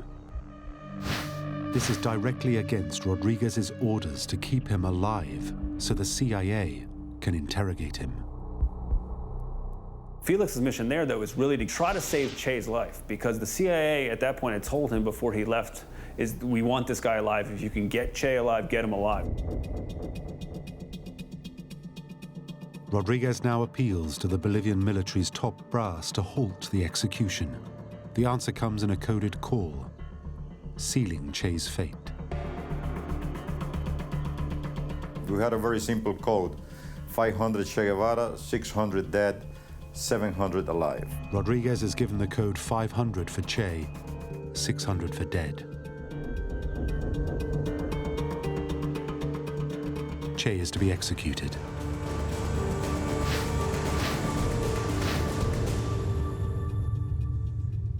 Felix was conflicted because on one hand, he had his orders from the CIA to keep Che alive. And now he was receiving orders straight from the Bolivians saying Che was going to be executed. And so at first he thought, well, how can I get, how can we plan his escape? How can I get him out of here and smuggle him back? I reflected on it, and I thought could have tried to save his life. At the same time, and I felt there was a responsibility I wasn't about to take. I believe that letting history wrong itself was the best thing that could have happened. So at that point in time, I thought there's not much I can do anymore. Rodriguez enters the schoolhouse to give Che the news.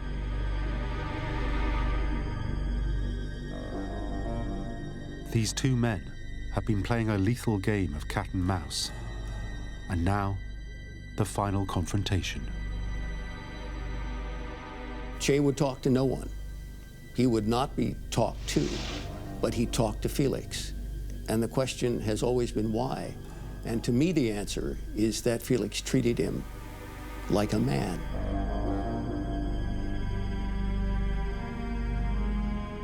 I looked at him and said, "Commander, I'm sorry. I tried my best." He perfectly understood what I was saying. He turned white like a piece of paper. But he said, "It's better this way, as you have never been captured alive."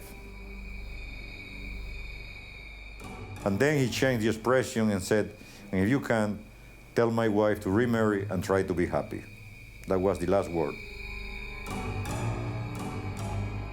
What is interesting about his face-to-face confrontation with Che Guevara is exactly how against type it was. This is a man who he considered scum of the earth, who he considered a murderer, a sociopath, and yet he treated him with great compassion. He treated him as an equal. We looked at each other, he approached me, we shook hands, and we embraced.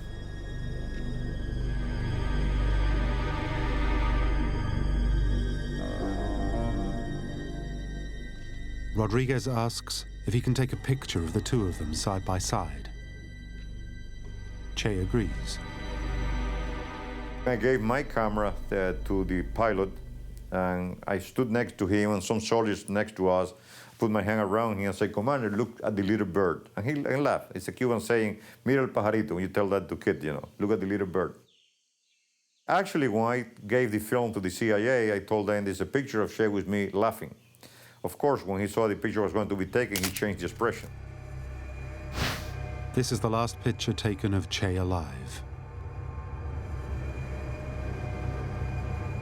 Now the moment has come to carry out the orders from the Bolivian High Command. Rodriguez briefs Che's executioner, a Bolivian soldier who has volunteered to shoot Guevara. Executing Che without a trial is illegal, so Rodriguez orders the soldier to make it look like he has died in battle. Don't shoot from here up, shoot from here down, because this man's supposed to die from combat wound. 39-year-old Che Guevara then says his last words. I know you've come to kill me. Shoot, coward. You are only going to kill a man.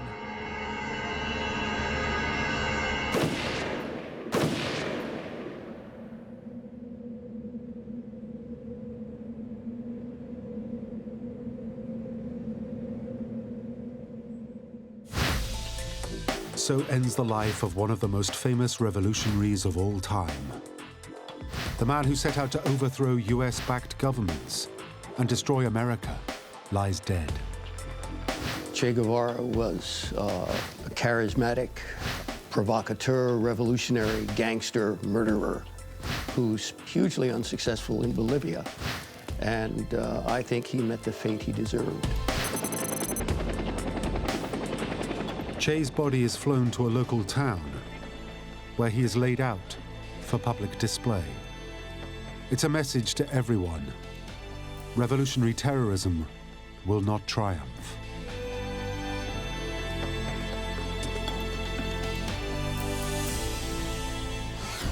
Back in Washington, the CIA views this as the perfect operation. They've been stalking Che for over 10 years and have now finally ended his reign of terror. For the Americans, I think it was some relief. He had been a ghost for so long, they had tracked him for so long, and they knew that he was such the heart of this exporting of the Cuban-style revolution. To be able to have him gone and not be able to start a revolution in there was I think, greeted well. High on the list of CIA successes is the way Rodriguez broke new ground in Bolivia with his pioneering investigative techniques. I think that his insistence on keeping Paco alive, I think the way he exploited intelligence, I think the way he elicited information, the way he dealt with the Bolivians on a one-to-one basis made it possible for them to do the capture that they did. Felix's mission in Bolivia was to help track down Che Guevara. The way he went about it was revolutionary. And I think it set the course for counterinsurgency in the ensuing decades. It was a blueprint for everything that's done right and continues to be done right to this day. A lot of the techniques are still being used, especially in Afghanistan. 6 weeks after Che's capture, Rodriguez was back in South America training an elite Ecuadorian intelligence unit in the anti-terrorism techniques he had perfected in Bolivia. Argentina, El Salvador, and Lebanon followed.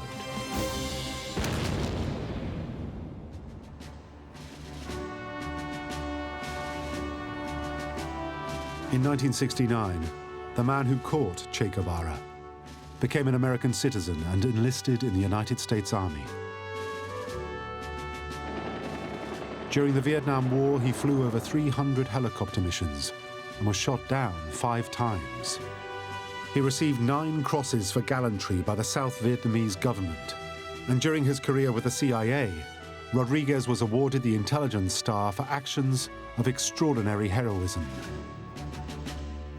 But despite all this, Rodriguez will always be remembered for his CIA mission to hunt down Che. You know, I was 26 years at the time, 26-year-old. I have done a lot of other things that I consider probably more important, but for one reason or another, this is the one who have become more famous because of the figure of Che Guevara.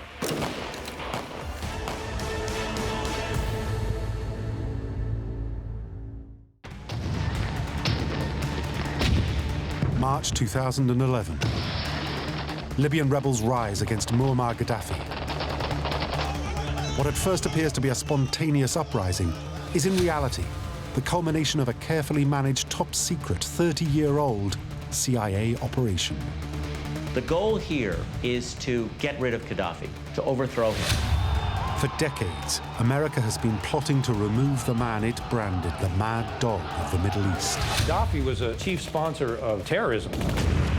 They wanted him out. They wanted to make an example of him. Because there's evil in this world, and the evil's got to be dealt with.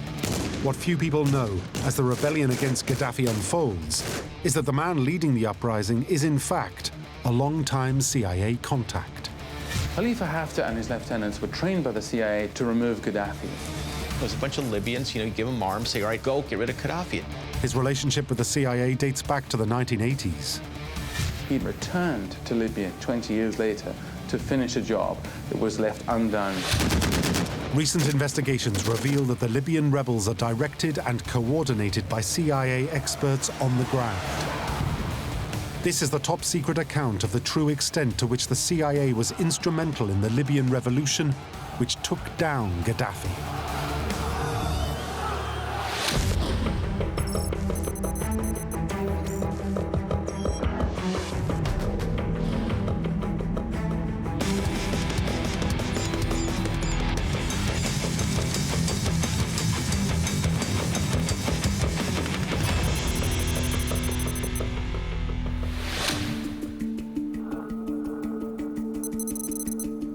CIA headquarters, Langley, Virginia.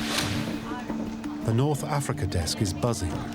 They are monitoring secret communications coming in from Libya. Satellites and electronic surveillance would be collecting huge amounts of communications between any sort of threat to the United States. The first 387 messages are innocuous. But when they reach the 388th, everything changes.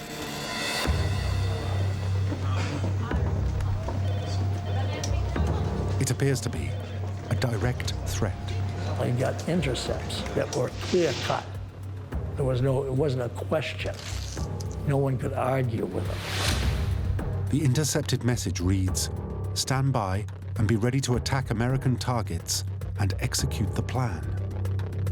The CIA immediately considers it to be an imminent and credible danger. The message emanates from the intelligence headquarters of one of America's most dangerous enemies, Muammar Gaddafi.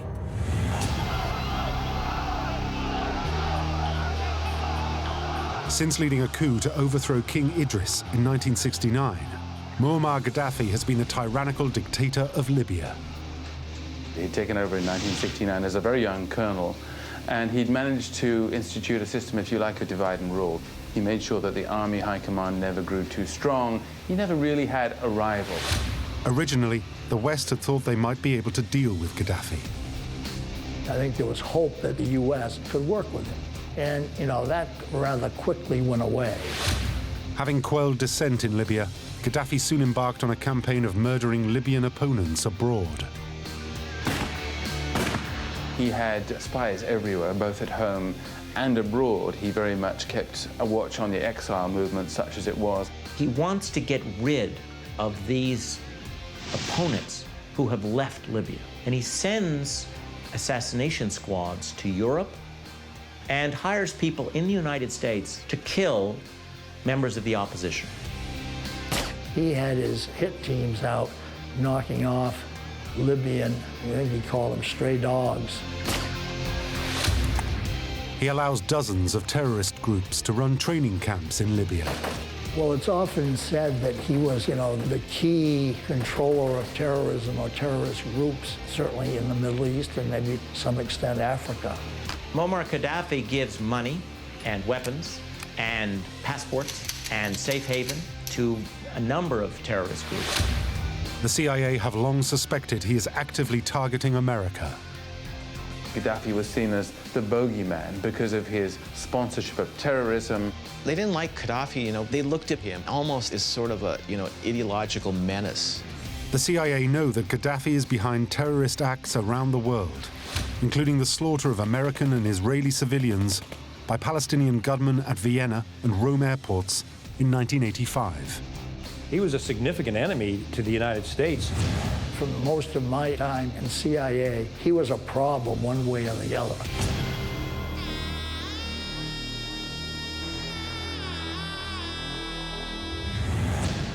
But what makes Gaddafi truly terrifying is his unpredictability.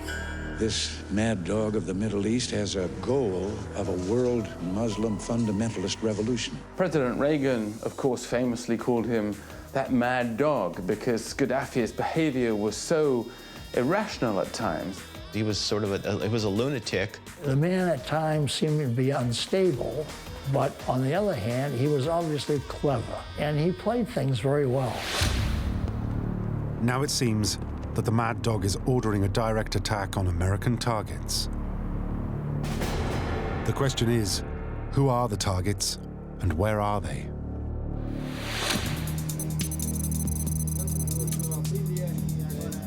Later that day, Libyan intelligence officers contact their agents abroad.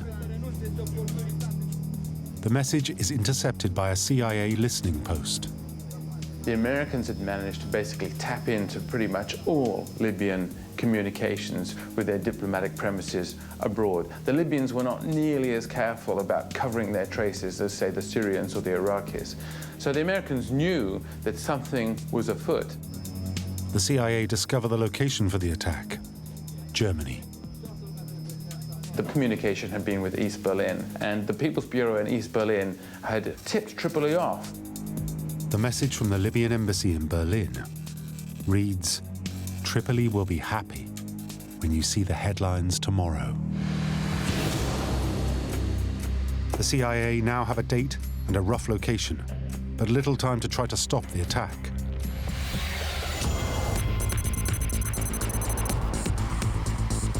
The CIA station in Berlin is put on full alert. All they know is that someone, somewhere in the city, is preparing an attack on an American target. Agents are ordered to contact all informants to gather any intelligence about the impending attack.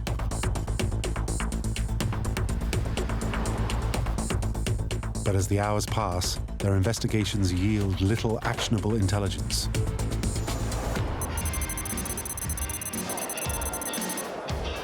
In the early hours, at the La Belle nightclub, a spot popular with American GIs, revelers are enjoying their night out. Nobody notices a woman entering the club carrying a bag.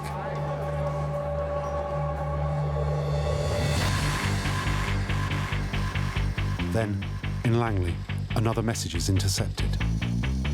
Again, it originates from the Libyan embassy in East Berlin, sent at 1:30 a.m.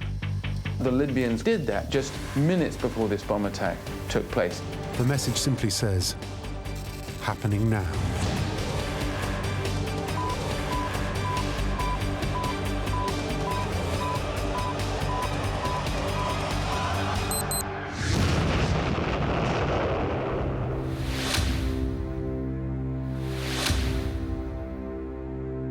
There's been yet another major terrorist incident, this time in Berlin. A bomb ripped through a nightclub frequented by Americans. 230 people are injured in the blast. 3 will die: a young Turkish woman and 2 US soldiers. The bombing of the disco in Berlin was a fairly seminal event in that Americans died.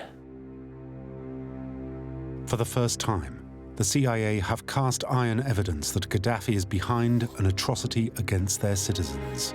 This particular bombing, which killed a lot of innocent civilians, was kind of a touchstone for the US government. They now had some evidence that they could use openly.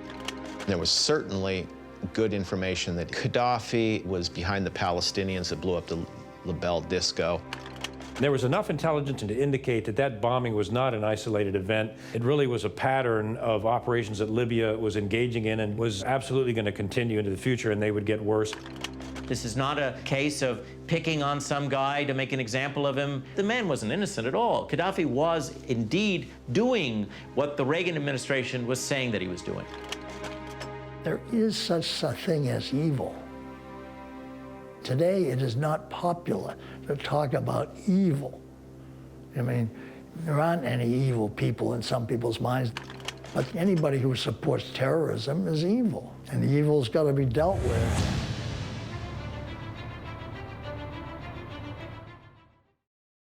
In Washington, a decision is made. They have to punish the Libyan leader. It was enough for the Reagan administration to go after Gaddafi. That was the fuse that lit the whole thing. Dealing with Gaddafi was at the top of foreign policy, from the president down to the executive agencies like the CIA. The big sea change was becoming more aggressive for the first time on terrorism. The Reagan administration said, all right, we're going to draw a line in the sand. They saw it as an opportunity to have a regime change there one way or the other. The United States felt that it needed to send a signal to the state sponsors of international terrorism. When our citizens are abused or attacked anywhere in the world on the direct orders of a hostile regime, we will respond so long as I'm in this Oval Office. There is no question now that America will retaliate. The only issue is how.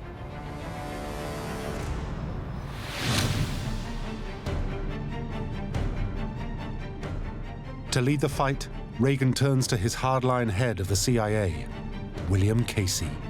Reagan was really looking to establish a much more muscular foreign policy. And he had in his team people like William Casey at the CIA. Well, Casey obviously was a very intelligent guy. He was a risk taker, and that's different from being a gambler. He was a very intimidating person if you were afraid of him. He was had a very short temper. He didn't suffer fools lightly. In many respects, he was a wild man.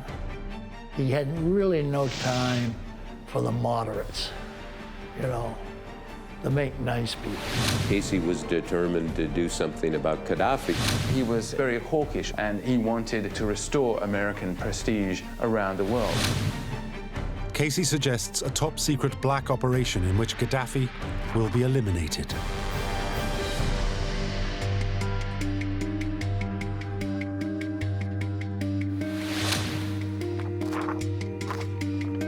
But getting to Gaddafi will be extremely difficult. He was a maverick, but he was a maverick with a level of desert cunning, if you like, that made him very, very difficult to remove. Libya is a military state. Gaddafi is protected by thousands of dedicated troops, including a personal retinue of female Amazonian bodyguards. On top of this, the CIA has barely any agents or assets in the country. I told them we didn't have the capability or the kind of message they wanted.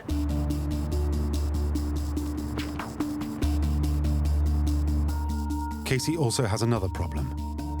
Political assassinations have been outlawed in the United States since 1974.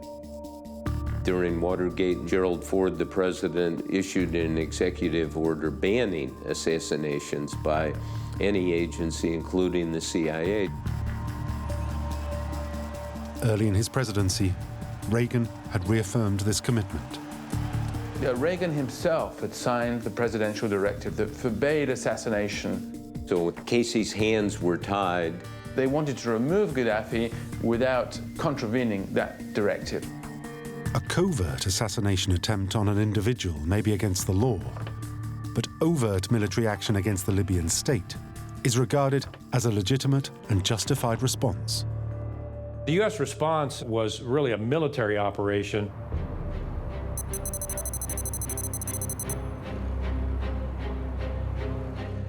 The president initiates Operation Eldorado Canyon. Instead of sending in a CIA hit squad, the US will launch airstrikes on a series of military targets inside Libya. The decision was taken to go after, quote, the command center, unquote. Both the president and Casey know that the command center is actually Gaddafi's home. It was a substantial bombing raid against Libya and specifically against Gaddafi, targeting his huge compound in Tripoli. This is an assassination attempt in all but name. Now, sitting around that table, there wasn't any winking or, eyes rolling or anything like that about what are we really up to here. Everybody knew damn well that there was a good likelihood that we could take out Gaddafi without, quote, targeting him. To attack the residence or home of the leader is clearly a targeted assassination, just like if somebody were to try to attack the White House. What's the hell's the difference if you're gonna kill somebody, whether you do it with a single bullet to the head or you do it with a 2,000-pound bomb? I mean, let's not have an argument about it.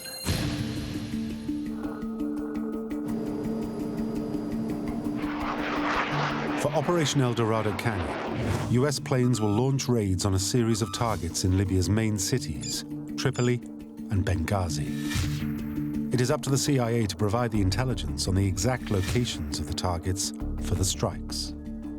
The National Photo Interpretation Center, which belonged to the agency, provided the photography that was used during the planning for which places to attack. The targets include military compounds, government buildings, and anti-aircraft batteries. But the key target is Gaddafi's command center, a sprawling compound in the heart of Tripoli, which includes Gaddafi's home and a Bedouin tent where he is reported to spend most of his time. The problem was hitting Gaddafi's command headquarters, which we all knew was connected to his home, if you will, which was in a tent. The difficulty the CIA face is timing. The bombers need to strike when they can be certain Gaddafi is in his tent. Without agents on the ground, this will be almost impossible to know. The intelligence available as to Gaddafi's whereabouts wasn't particularly very good. So Casey turns to Israel. Israel is a very, very close ally, both politically and in intelligence areas. And so we work with them really as our intelligence and political brothers and sisters, really.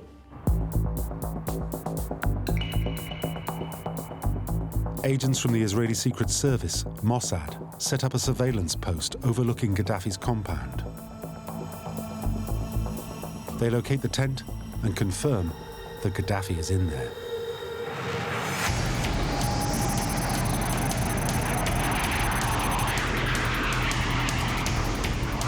The main contingent of US F-111 bombers take off from American air bases in Britain. As the bombers cross the Mediterranean Sea, fighter planes on US aircraft carriers are scrambled to escort them into Libyan airspace.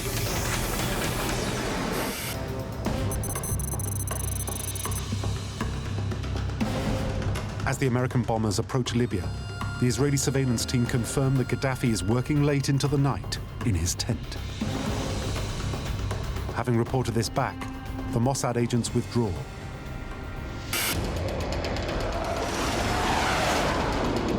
"40 minutes later, the first F-111 jets strike.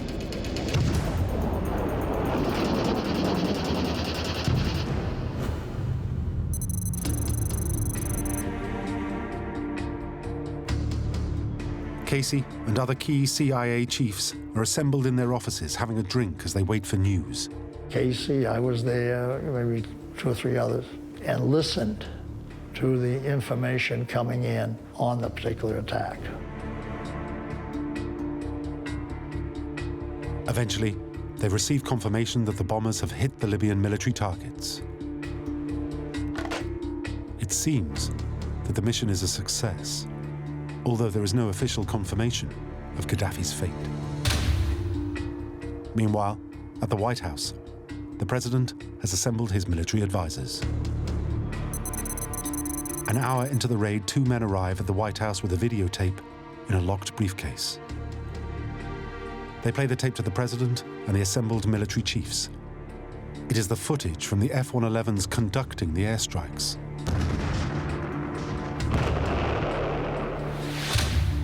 Later that evening, President Reagan takes to the airwaves. At 7 o'clock this evening, Eastern Time, air and naval forces of the United States launched a series of strikes against the headquarters, terrorist facilities, and military assets that support Muammar Gaddafi's subversive activities.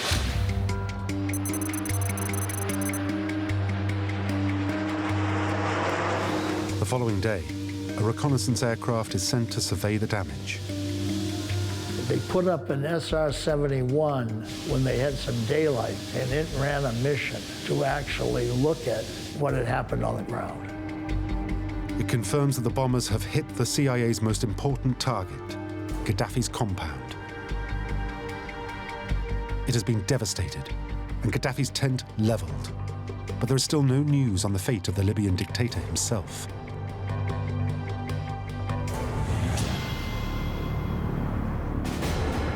The following evening, news channels break the story that Reagan and Casey had dreaded. Good evening. This is the CBS Evening News. Dan Rather reporting. Muammar Gaddafi apparently is alive, but questions still far outnumber answers, and mystery still rules 48 hours after U.S. combat jets blasted Muammar Gaddafi's Libya.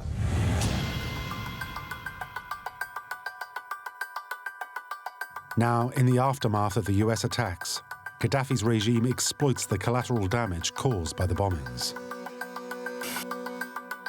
Although later proven to be a lie, Libyan news agencies even claim that Gaddafi's adopted daughter is among the 60 dead. The grim truth for the CIA is that the mission has failed. The results were probably not what anybody expected. They expected better results. The goal of Eldorado Canyon was to get rid of Gaddafi, and that didn't happen. Gaddafi was not even injured.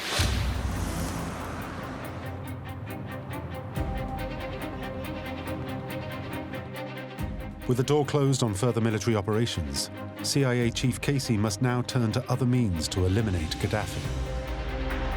I don't believe the niceties of how he would be removed from power bothered the Reagan administration. They wanted him out. Casey now focuses on a classic clandestine CIA method. The agency will foment an uprising of Libyans to overthrow Gaddafi. In terms of getting rid of foreign leaders who pose a threat, there's always third parties that can be used to do this. It is a strategy the CIA have employed successfully for decades. Well, I think having regime change, using covert action as the principal instrument, has been tried a few times, okay?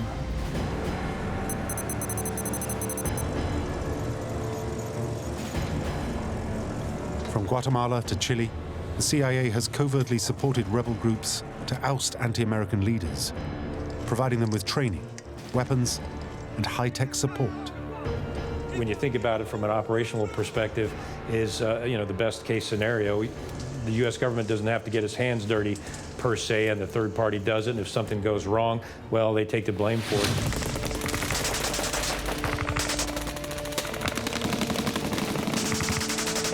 Critical to this sort of action is having the right person to lead the rebels. Casey believes that if he can find the right leader, a Libyan rebellion is the best way to be rid of Gaddafi.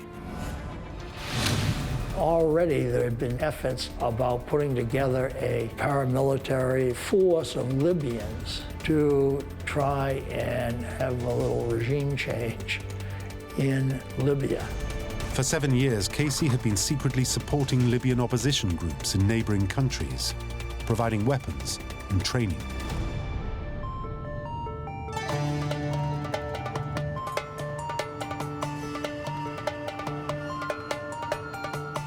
The problem for the CIA is that the Libyan opposition to Gaddafi is divided.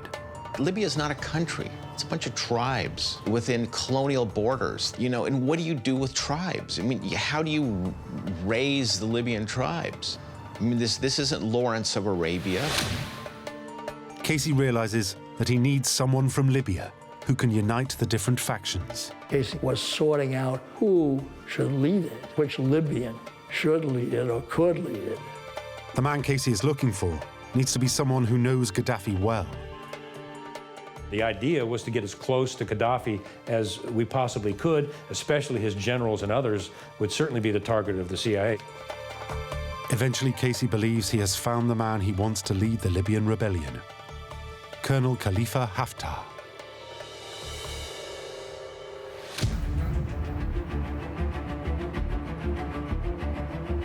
At first glance, Haftar seems an unlikely choice of leader for an anti-Gaddafi force. He's one of Libya's leading military commanders. Khalifa Haftar was a professional soldier. His relationship with Gaddafi went right back to the day of the revolution when they overthrew King Idris. He is a skilled tactician who commands loyalty from his troops. For much of his career, he has been involved in fighting with Libya's southern neighbor, Chad. He was very much involved in Gaddafi's occupation of a big chunk of Chad, which Gaddafi always had designs on.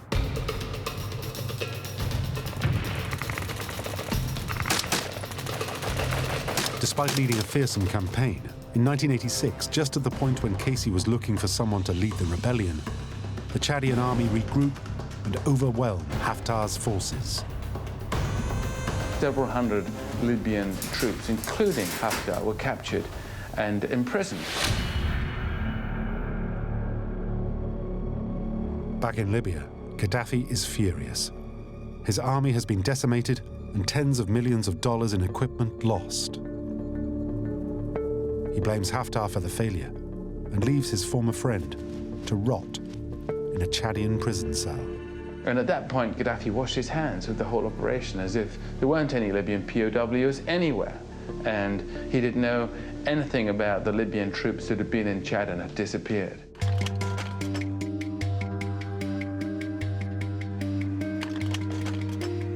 For the CIA, Haftar's imprisonment is a major recruitment opportunity. If they can convince the colonel to turn against Gaddafi, he will be the perfect man to lead the rebel forces. So the CIA activate one of their major assets, the president of Chad himself, Hissène Habré.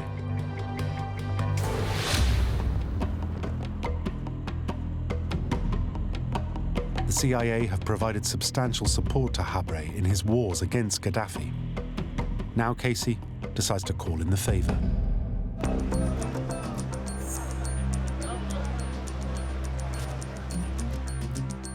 After 7 months languishing in a Chadian prison, Haftar is visited by President Habré. And it was reported that Habré at one point went to see him. It is believed that the Chadian president makes Haftar an offer on behalf of the CIA. Habré offered him the option of turning against Gaddafi, of joining a rebellion, of forming an army in exile, and then marching on Libya. Having been abandoned by Gaddafi, Haftar agrees to side with the CIA.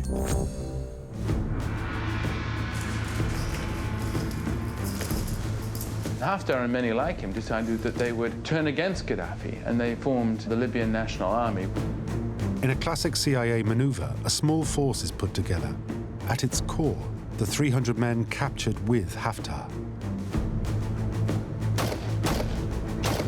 The CIA will arm and train the force with the aim of using them to instigate an uprising in Libya. The force was certainly trained by CIA people, and the weapons, of course, came from us, and the money and the vehicles and so on and so forth. The idea was a force would be formed that would be big enough and strong enough to go back and at least begin to sow the seeds of a rebellion inside Libya.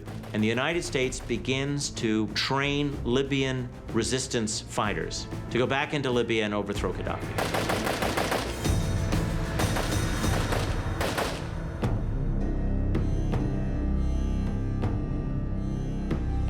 Two years on from the US military attacks on Libya, Gaddafi remains strangely quiet. The US believes that Operation Eldorado Canyon, while failing to kill him, has at the very least deterred him from further terrorist activity. But Gaddafi is secretly planning another devastating act of terrorism, which occurs in late 1988.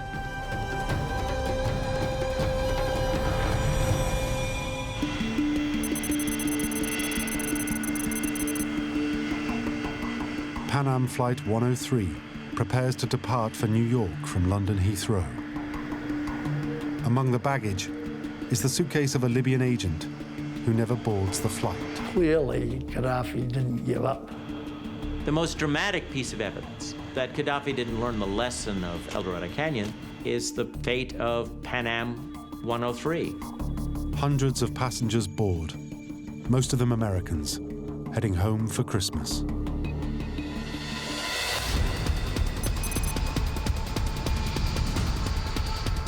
As they take off, the passengers are unaware that they are in imminent danger.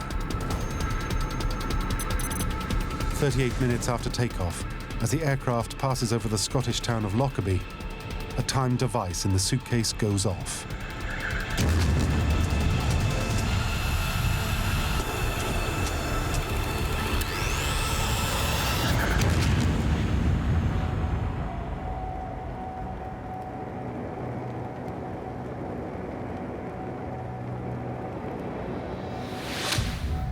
All 243 passengers are killed, as are 11 people on the ground. Gaddafi has struck again. We charge that 2 Libyan officials, acting as operatives of the Libyan intelligence service, along with other co-conspirators, planted and detonated the bomb that destroyed Pan Am Flight 103. At the time, it is the worst terrorist attack ever inflicted on American civilians.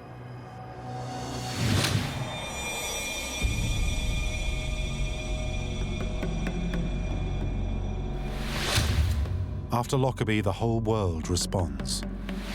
Not with bombs, but sanctions. Gaddafi is frozen out. He becomes an international pariah.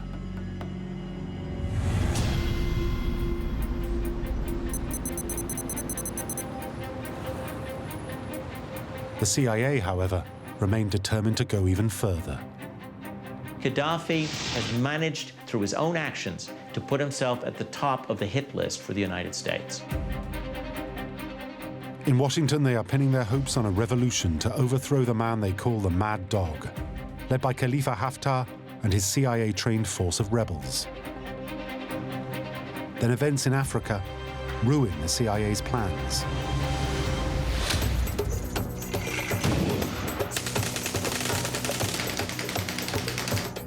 In 1990, the pro-American government of Libya's neighbor Chad is forced out and replaced by a new president who is hostile to the US-backed Libyan rebels. So suddenly you have these several hundred Libyan soldiers sitting in Chad, getting ready to take action against Gaddafi. But the new president of Chad doesn't want them there.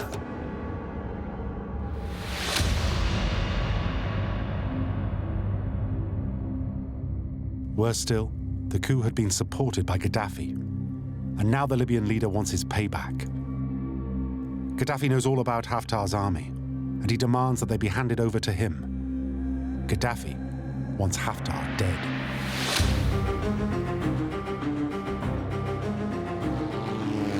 The CIA is forced to come to Haftar's rescue. The Americans come in with transport planes into N'Djamena and remove them. And then this odyssey starts that goes on for the best part of a year. America funds the evacuation of Haftar's force from Chad in what becomes known as Operation Magic Carpet. The 300-strong group are transported first to Nigeria, then on to Zaire, and then finally to Kenya. But the CIA-backed rebels discover that they are unwelcome in country after country. Ultimately, the Americans are left with no choice but to bring them back to the US.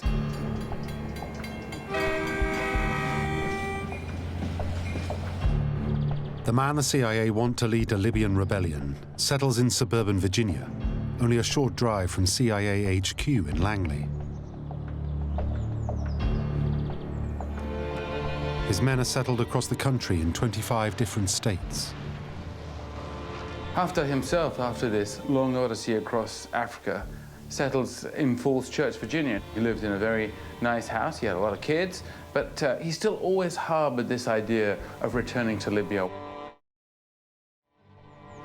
For the CIA, it is a huge disappointment. But they retain the hope that at some point Haftar's force will be able to regroup and return to Libya. As the years pass, Gaddafi is contained by relentless sanctions and continued international political pressure. Then in September 2001, the kind of threat that Gaddafi poses to the world is placed in a very different context.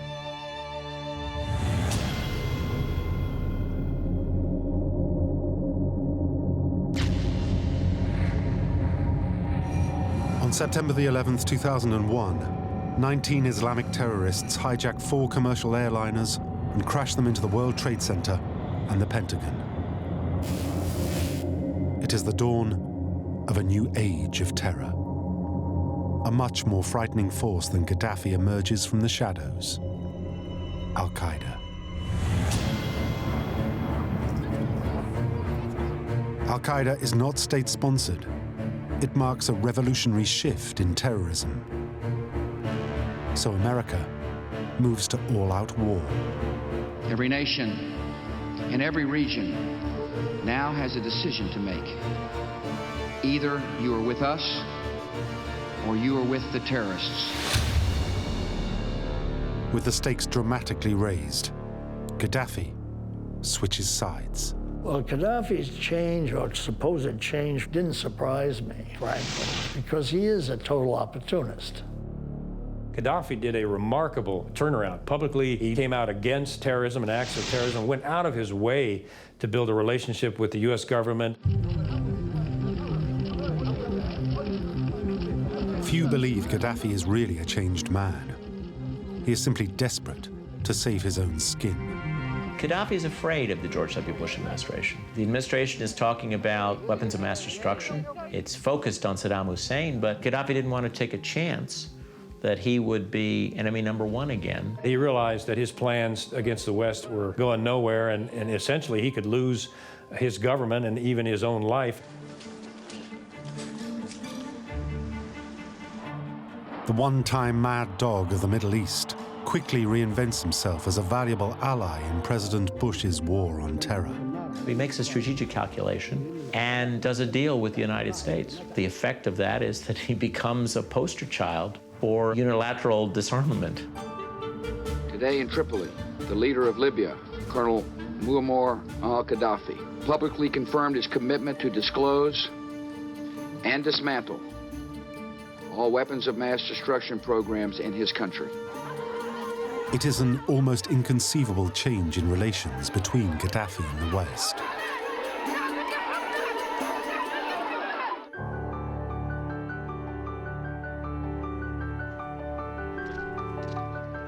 Gaddafi, the former international pariah, is visited by a stream of Western leaders. Sanctions are dropped, oil flows out, and money flows in. With the war against Al-Qaeda America's primary objective, and by appearing to have transformed himself into an ally, Gaddafi has succeeded in removing himself from the CIA's hit list. Gaddafi was never worthy of an American embrace as a human being. Gaddafi's record is horrendous, and that's not a record that you could ever expunge. But American interests in the region changed over time.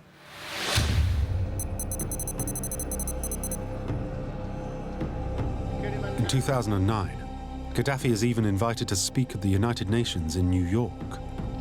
It seems his rehabilitation into the international community is complete. However, in a 90-minute rant to the United Nations, Gaddafi calls the Security Council terrorists, says George Bush should be charged with war crimes, and demands $7 trillion in compensation for colonialism. To the CIA, it is clear that Gaddafi remains as unstable and dangerous as he ever was.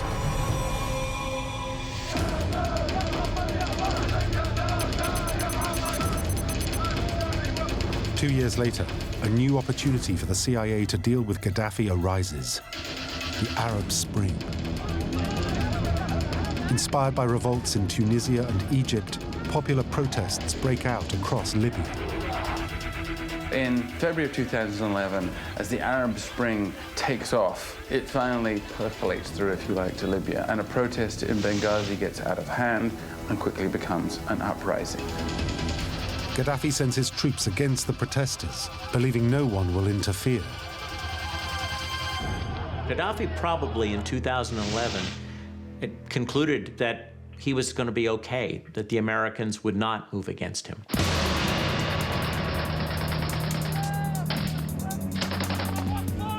But he was wrong.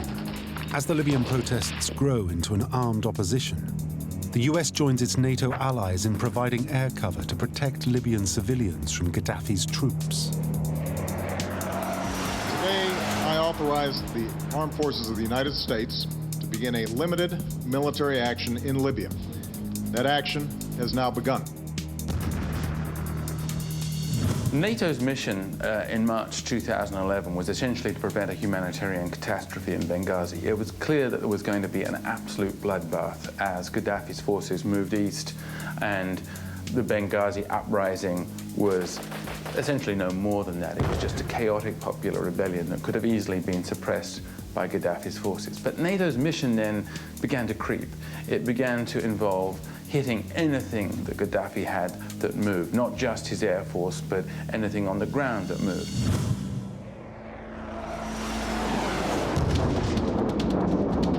Under the protection of NATO air support, the Libyan rebel forces are growing in strength and now control much of eastern Libya.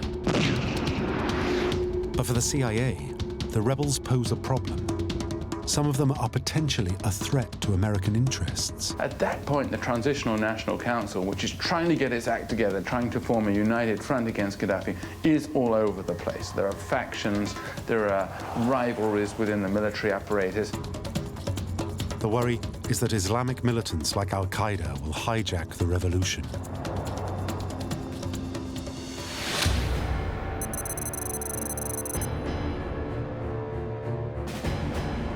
The CIA want to see a military commander they can trust, Colonel Khalifa Haftar, in charge of the rebels. The Americans want Haftar to go back to Libya, to join the fight, to professionalize the rebellion. For Haftar, once a senior leader in the Libyan army, taking on Gaddafi is personal. Haftar, in any case, would have gone. He had never forgiven Gaddafi for the way he deserted him in Chad some 20 years previously, and he wanted to get his own back. He was determined to be part of that rebellion.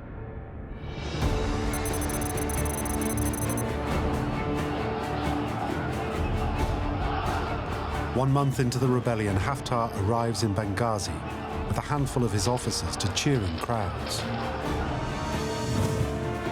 Within weeks, he is installed as the commander of the rebel forces. The CIA needed trainers to help this ragtag army that was forming. That's what Khalifa Haftar was there to do, to help organize an otherwise completely disorganized rebellion. With their preferred man in charge, the CIA is better placed to steer the Libyan rebellion.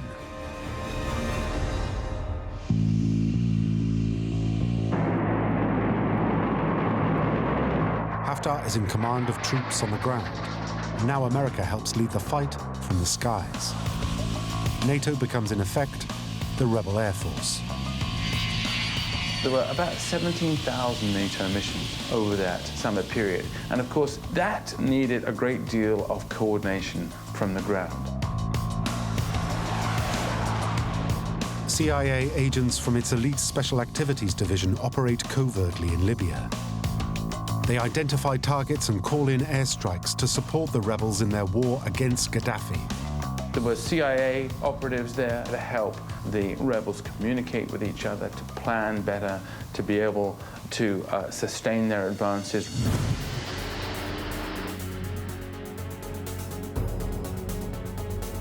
Thanks to this CIA support, within a few short months, the rebel forces take control of key Libyan cities. After 6 months of heavy fighting, the Libyan capital falls to the rebels, and Gaddafi goes into hiding.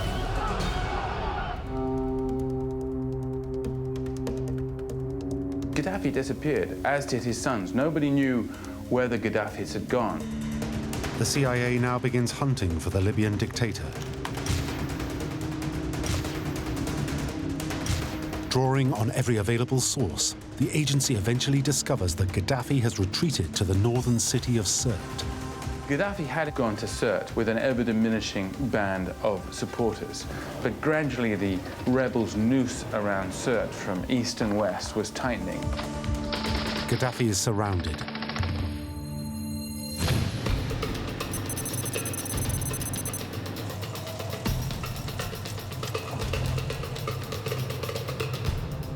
In the early hours, a convoy of vehicles attempts to break out of Sirte. In the skies above, NATO assets had been patrolling for a long time, and they were able instantly to see this unusual activity.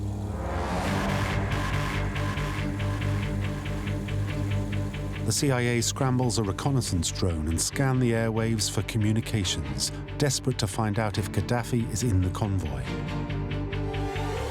Agents then receive vital intelligence. A call from a satellite phone is intercepted from the convoy. The CIA confirms it is Gaddafi. Gaddafi makes a break for it in a convoy of dozens of vehicles trying to get out of Sirte.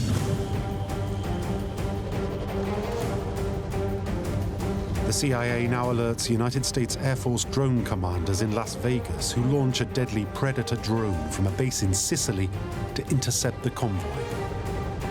In no time at all, Hellfire missiles are raining down.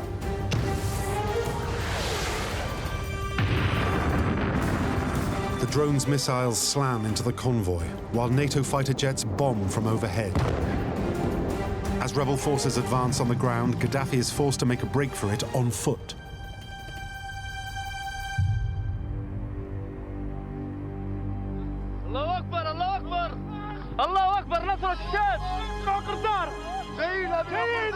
Gaddafi is discovered, dragged out, beaten, and thrown across the hood of a car. The rebels turn into a baying mob. They unleash a murderous revenge upon Gaddafi for 4 decades of oppression.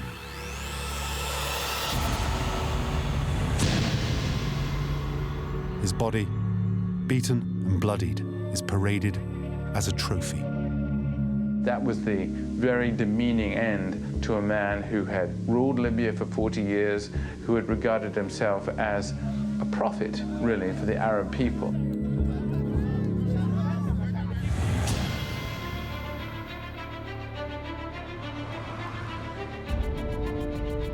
For the CIA, Gaddafi's death is a triumph.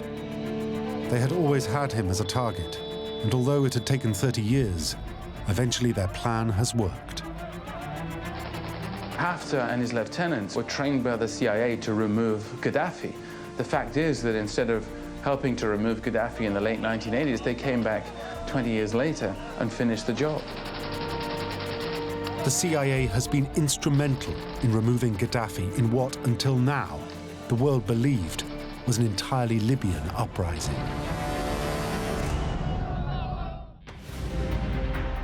Guatemala, 1954. The Central Intelligence Agency launches an operation codenamed PB Success to overthrow the government that is threatening American interests in the region. It is the first ever mission of its kind. Operation PB Success was risky, it was dangerous. 500 rebels will face off against a president's army of 6,000. There's a lot dependent on this op, and they can't let it go wrong. The CIA has handpicked the next leader of Guatemala, and he is the head of the rebel force. The soldiers will be trained by Rip Robertson, a legendary paramilitary agent. Come on, come on. And their weapon of choice, psychological warfare, used by the CIA for the very first time. Black psychological warfare revolves around deception, lies. Based on recently declassified files, we reveal the CIA's first ever attempt to overthrow a left-wing government in Latin America.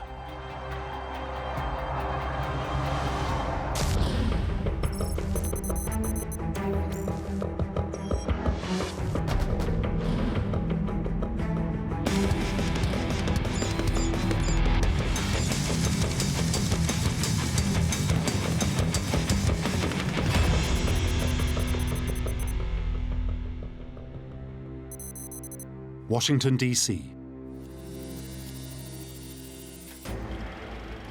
A top-secret meeting is convened at the White House. Its task: to deal with a brand new security threat, a small country in Central America, Guatemala. Present are America's most powerful men.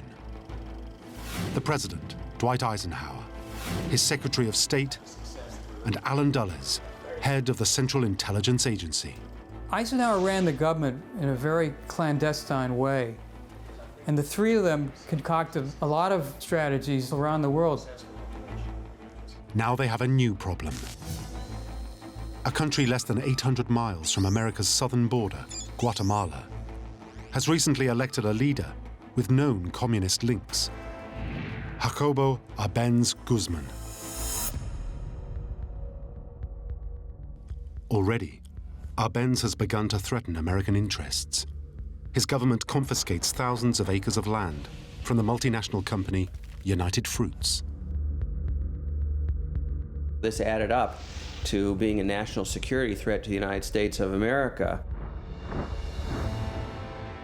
With the Cold War well underway, the concern in Washington is preventing the spread of communism throughout the world, and in particular, the Western Hemisphere. The CIA started to see communists under every rock. And they were willing to commit forces to tear them out of power. The decision is made. Arbenz must be removed. The CIA had been itching for an operation to overthrow the Guatemalan government. The president is shown a highly classified document, which contains an extraordinary plan. It's called Operation PB Success. They gave him the outlines of how you can overthrow an established regime without committing any American forces at all. The plan is to secretly back an armed uprising against Guatemala's freely elected leader, Arbenz, and topple him in a coup d'etat. But Eisenhower is nervous. The CIA plot must not be traced back to the American president. Why was the U.S. so afraid of being involved? One, because it would be seen as overthrowing a democratically elected government. It would be violating the tenets of the treaty it had signed at the United Nations. It would have been a gigantic black eye for American ideals. It had to be covert. It couldn't be traceable to the president.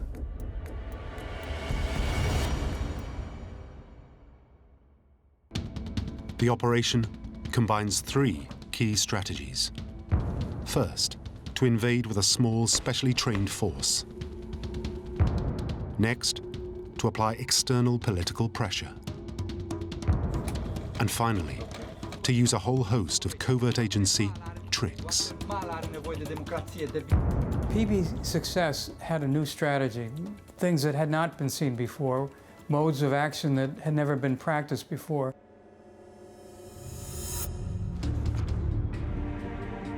The methods are so novel that the CIA don't even know if it's going to work. It was dangerous because nobody knew exactly what would happen.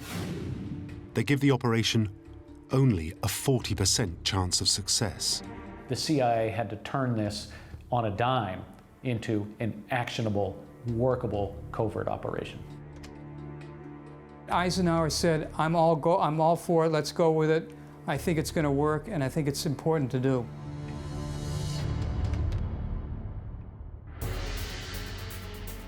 The CIA's first move is to establish a command center at Opa-locka Air Base in Miami, Florida. The command center is so top secret that only a few men working directly under the president himself know where it is. Why Miami? Because first of all, it was outside of Washington, D.C. If they'd placed it in Washington, D.C., the whole operation would have been exposed. With the command center in place, the CIA now need a figurehead who can lead a rebel force against the Guatemalan president. The leader had to be somebody who was malleable, who would obey CIA edicts, and who would be loyal to the U.S. government. The CIA placed its bets on a man called Carlos Castillo Armas. Armas is a charismatic and ambitious Guatemalan colonel. 3 years earlier, he was involved in a failed military coup. He'd been locked up by the Guatemalans and, according to rumor, had made a brave escape. The CIA find him living in exile in Honduras.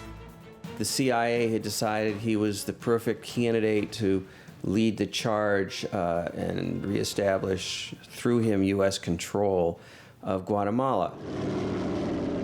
Armas is flown to the command center at Opaloca, and a deal is struck.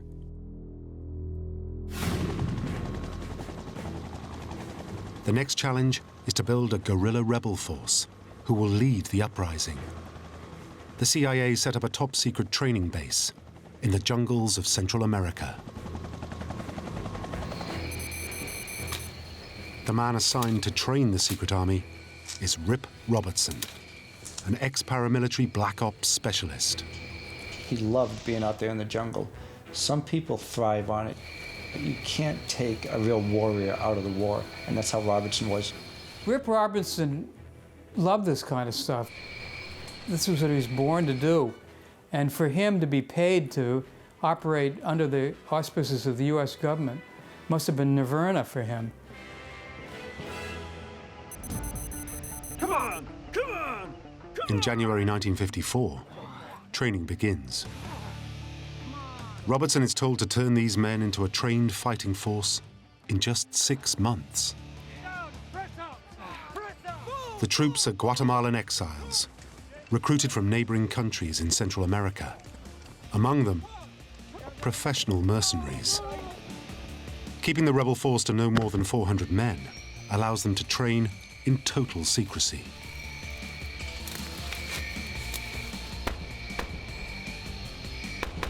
Rip Robertson, he had to train his team in guerrilla tactics. Like they say in special operations, you can come in, cause your damage, and get out undetected.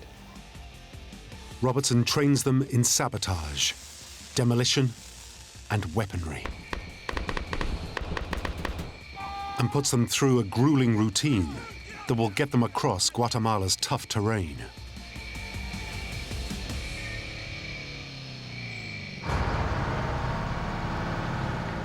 But this is the easy part. Armas and his handful of mercenaries must now face a formidable opponent, the Guatemalan army. Guatemala had the largest army and the largest police force in Central America. They had 6,000 in their army and 3,000 in the police force. No other country in Central America could match that. At the moment, the army is loyal to its recently elected leader, Arbenz, who enjoys the support of the Guatemalan people. Arbenz is also a skilled general.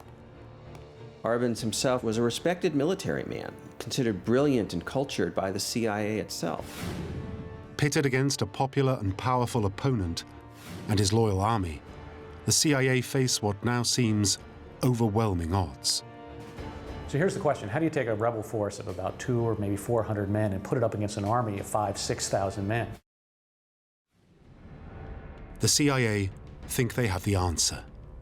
A secret weapon developed covertly within the agency that has never before been tried out this close to American soil. Until now.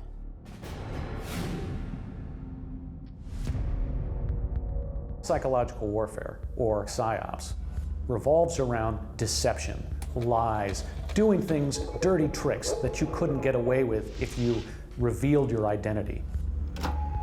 PSYOPs has been around since the Second World War, but until now had never been tried on this scale. This was the first time the CIA had ever tried this kind of maneuver to overthrow a government. The CIA recruits radio and public relations expert David Atlee Phillips to run the psychological warfare part of the operation. They call it Operation Sherwood. This is aimed directly at undermining the president's popularity by turning hearts and minds. So what do? They create a clandestine radio station. They call it Radio Liberación, or Voice of Liberation.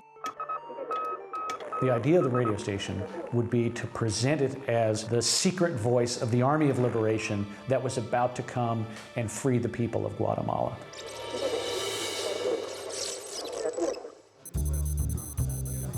The first phase of Operation Sherwood will take place at Opaloca. To help him, Phillips flies in 2 Guatemalan radio announcers, who declassified files refer to as Mario and Pepe. As part of the psychological offensive, they must put together hundreds of hours of radio recordings, which will later be broadcast in Guatemala itself. So one of the first questions facing the CIA operatives is, who do we target? Phillips has a choice. Do they target the ordinary Guatemalans, the intellectual elite, or even religious leaders? Yes, we target all those people, but our main target is the army. Targeting the army and the generals is critical. Phillips knows that it's the generals and senior officers who are their single biggest obstacle. So all of this feeds into the central goal of the Black PSYOPs, which is to drive a wedge between Arbenz and the military. Phillips devises a series of radio shows designed to split the army away from its leader. One of them was called We Accuse of High Treason, and it specifically charged that Arbenz had abandoned the army, had betrayed the army, were traitors, and needed to be dealt with swiftly and urgently. The aim of the treason shows is to plant the idea that officers siding with the government would receive severe treatment after the coup d'etat. Here are more names to include on the blacklist of traitors to the country. Next, Phillips targets the officers where they are most vulnerable, their pockets. One of their campaigns suggested that the currency was about to collapse and that Arbenz would no longer have the money to pay the officers. Nothing inspires more fear in the ranks of hired guns than the lack of a paycheck. Guatemala are nevoie de democrație. Toată lumea trebuie să ia semane. Day after day, night after night, for 6 entire weeks, Phillips and his team make hundreds of recordings. Once the recordings are ready, the CIA transport the tapes from Opaloca in Florida to a secret radio station close to the border of Guatemala. To this day, we still don't know where Operation Sherwood was broadcasting from. Some reports have it in the jungle in Honduras. Others have it in a barn on the farm belonging to the dictator of Nicaragua.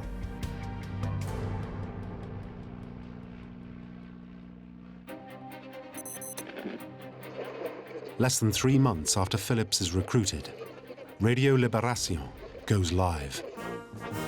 Radio Liberación, transmitiendo desde Radio Liberación, broadcasting from a secret place within the Republic, will be on air twice a day.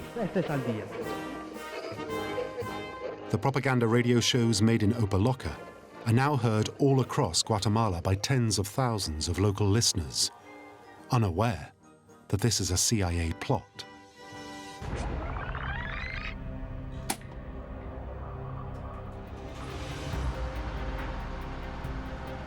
Meanwhile, with Rip Robertson's trained rebel force ready to strike, the CIA now execute the final piece of the master plan: to isolate President Arbenz politically. Setting up the isolation game begins in late October 1953, when the CIA fly American diplomat John Purifoy to Guatemala. Ambassador Purifoy was carefully picked for his arrogant personality, for his hard rock anti-communism. His job is to ramp up pressure on President Arbenz. Purifoy was very flamboyant. He wore Borsalino-type hats with feathers in them. He always seemed to carry a shoulder holster with a pistol in it. His first attack on Arbenz comes only a few weeks later, when he's invited to meet the country's president. You have this extraordinary scene. All Purifoy does is harangue him about communists in his government. And that really sort of laid down the marker of how Purifoy was going to behave from then on out. One of Purifoy's first jobs is to set up a secret CIA office inside Guatemala City. But where would an ambassador set up an operations center without being spotted by the government?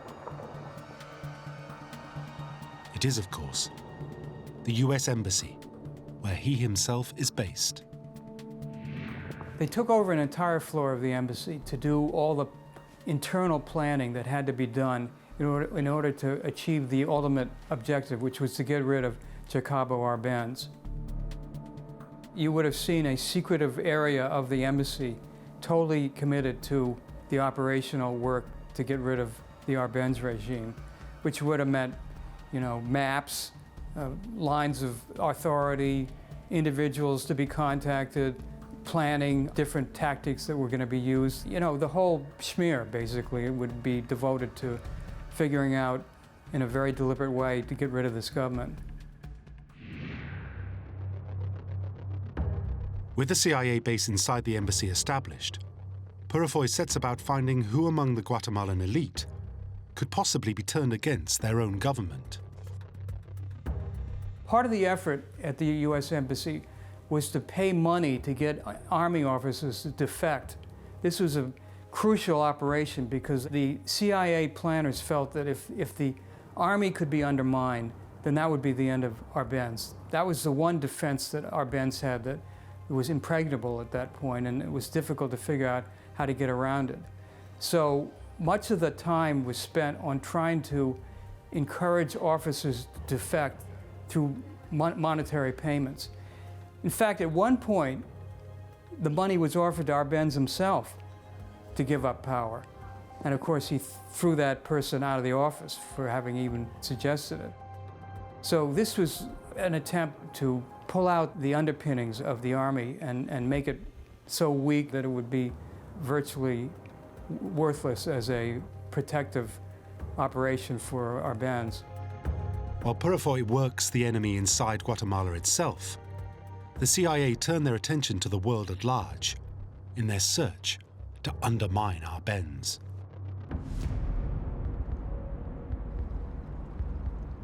The CIA needs something big, a political incident so damaging that it will allow America to unleash a political barrage against Arbenz. They were, in fact, looking for a raison d'etre to give them justification for what they were about to do, and it fell into their laps. The CIA's lucky break comes not in Guatemala, but 6,000 miles away in communist Eastern Europe.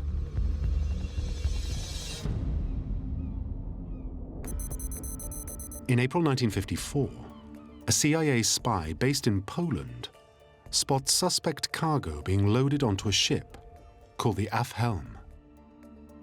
They were able to figure out that this ship had unusual characteristics, that it was probably carrying weapons. The spy reports the Afhelm to the CIA, alerting it to the fact it could be heading towards the Americas. The CIA tracks the progress of the Afhelm as it heads towards the Caribbean. They traced the voyage of the Afhelm through its shipping lane to Dakar in Africa and then on to the Dutch West Indies. But after 3 weeks, it suddenly makes a sharp turn and heads south. Ending up, totally to their surprise but pleasure, Puerto Boreas in Guatemala.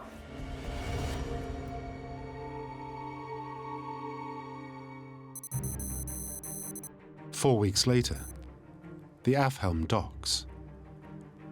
When it does, the CIA see all the evidence they need, crate after crate of it. In total, 2,000 tons of small arms, including rifles, machine guns, and mortars. That gave them proof that the communists were truly infiltrating this country, and it gave them justification for invading it.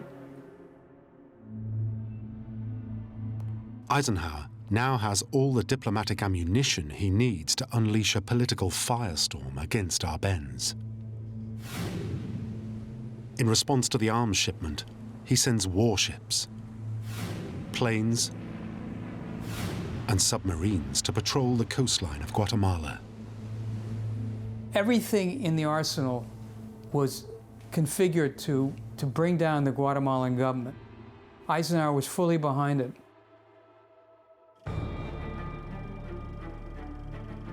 Arbenz can now only watch in horror as his country is strangled by a naval blockade. Arbenz and his generals begin to wonder if America itself will even invade. Arbenz understood that there was a significant campaign mounted against him by that point. Alarmed at Washington's show of force, Arbenz tries to build political bridges with America. He sent out his foreign minister, Torriello, to meet with Purifoy, the American ambassador, to see if they could work out a truce.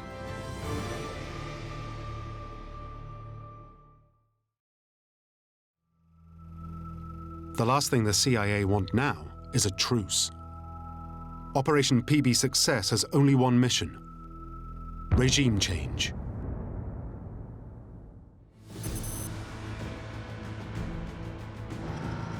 In mid-June, the 500-strong rebel army is transported to forward attack bases close to the Guatemalan border. They're deployed to 5 strike points along Guatemala's eastern front. By splitting into 5, the CIA aimed to create the illusion of a much bigger army than it really is. They created the dramatic sense that this was an all-encompassing assault from the Pacific side to the Atlantic side, from the neighboring countries, that would destroy every defense Guatemala had and allow Castillo-Armas to take over the country.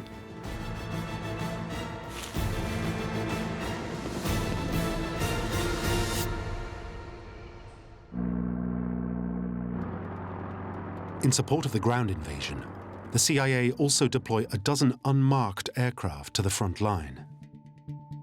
They were flown down by serving U.S. Air Force officers who, to date, have not been identified. From the point of view of military psychology, the aircraft were a tremendously important asset. The planes will not only back up the troops, but play a key part of the psychological operation by enhancing the illusion of a huge invasion.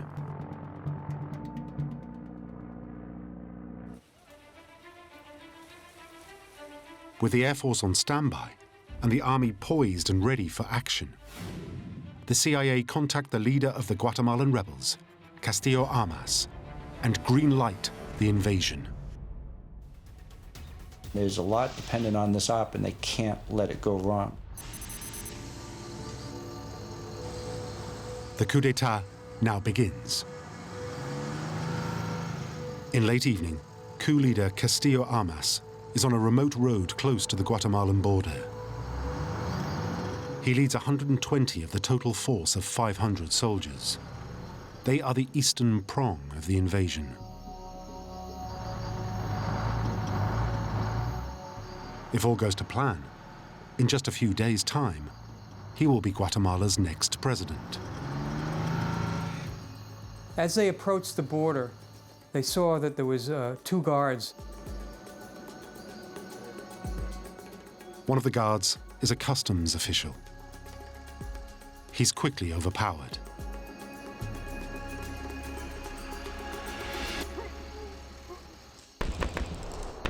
The first shot's fired in this coup attempt.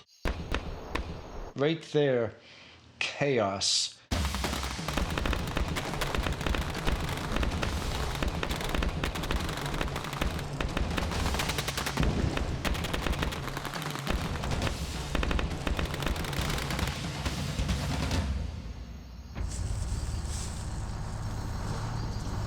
The second guard lies dead as the convoy crosses the border into Guatemala.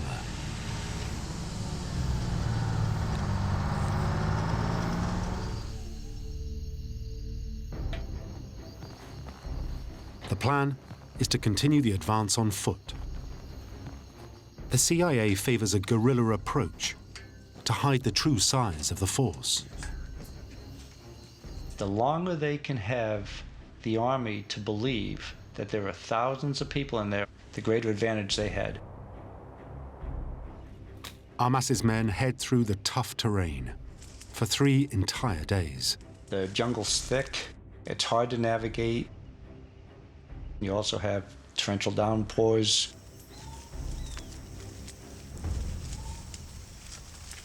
On day 3 of the invasion, they reach the small town of Escapillas.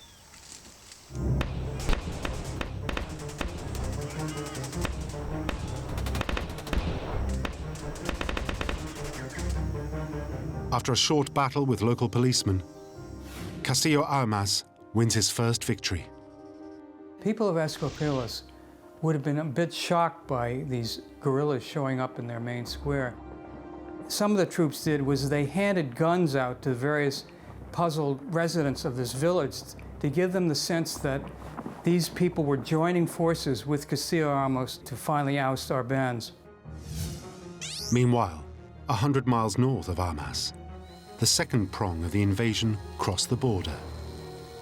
They run into an army garrison at Gualan.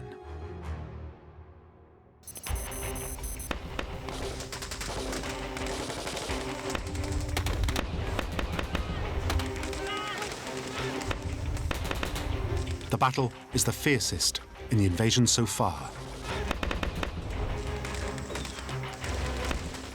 It rages for 36 hours. It's the first big test for Rip Robertson's CIA-trained mercenaries.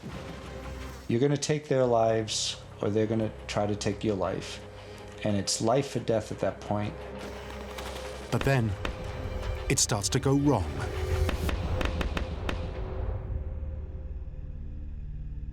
One by one, the rebels begin to flee. When the remaining soldiers realize what is happening, none of them wants to be captured and charged as traitors. People are going to see these people fleeing, 2, 3, 5, 6 people fleeing. They're going to start thinking that might be the best thing to do. And that's one of the problems you have with a ragtag army. In the end, almost the entire second column flees back to the border. This is the first major setback for the rebels. Many of their troops are wounded or killed.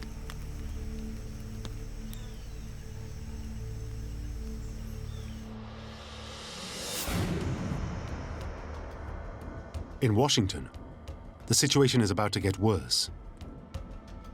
The plan was to ramp up pressure on the Guatemalan president in the diplomatic arena.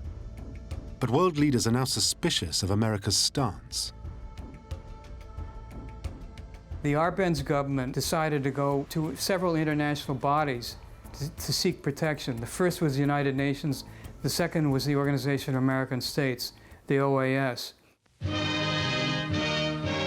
Caracas, the 10th Inter-American Conference hears Foreign Minister Torriello of Guatemala, whose country is the target of a United States resolution against communism in the hemisphere. While accepting the resolution, The United Nations even agreed to assemble an investigation team to analyze the invasion. This risks exposure of the CIA plot.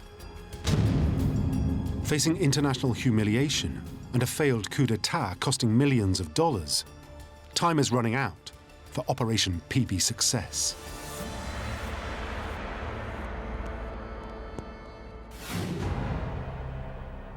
Back in Guatemala, the rest of the invasion is going from bad to worse. The third prong of the invasion, in El Salvador, doesn't even make it into Guatemala. 60 rebels are arrested as they try to cross the border.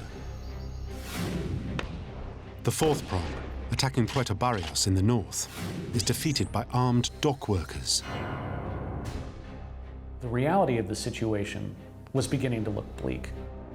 There is still more bad news for the CIA. Even the air attacks fail to hit targets. Almost all the strike aircraft are paralyzed by mechanical failure. That basically reduced their air assault by 50 or 60%, As a result of that, the invasion force was basically stymied in terms of their air support, and they were concerned that they were not going to be able to follow through without the show of force. With the all-important Air Force grounded and Almas's uprising only 6 miles into Guatemala, the whole CIA operation now hangs in the balance. Only the top CIA managers knew how close this whole thing came to failure.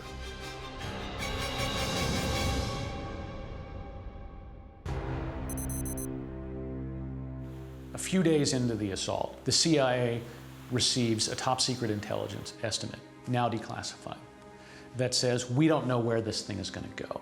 If the army sides with Arbenz, our whole campaign is lost. But if it turns against Arbenz, this could be a victory. As the operation reaches crisis point, Allen Dulles, head of the CIA, holds a top-secret emergency meeting with President Eisenhower. The president is shocked when he hears about the military failures. Eisenhower was puzzled because he thought everything had been going correctly according to the plans of the CIA. Dulles tells it to him straight. The only chance of reversing the catastrophic invasion is if the president himself provides a small contingent of America's best fighter planes. So he asked Dulles point blank, can you really win this if I give you 2 more planes?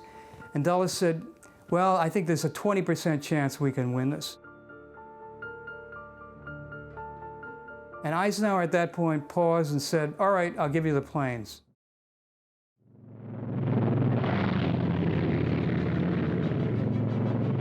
Declassified files now reveal that the president provides Dulles with 2 brand new F-47 bombers at a cost of $150,000. Well, the F-47N Thunderbolts were certainly the most powerful aircraft in Central America at that time. Concerned that someone would discover U.S. involvement, the CIA have the American badges removed from the planes as they're smuggled to Central America. They have a sense that, you know, this thing might not actually work out, but we've got to try anyway. Whether the F-47s will be enough to turn the tide of the invasion is a gamble. But the CIA still have one last trump card yet to play: psychological warfare.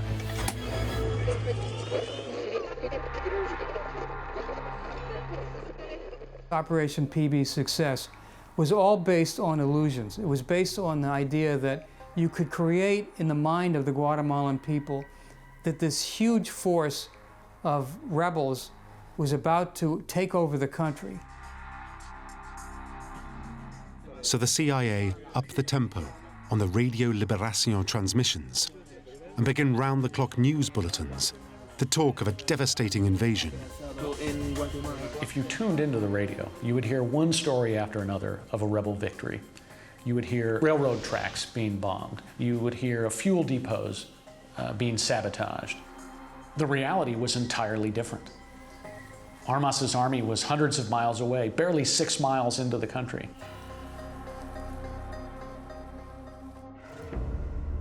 Next, the CIA targets the Guatemalan military. A major victory for the CIA in Operation Sherwood came when a colonel, the former head of the Guatemalan Air Force, defects, flies his own private aircraft across the border, and turns himself into the CIA.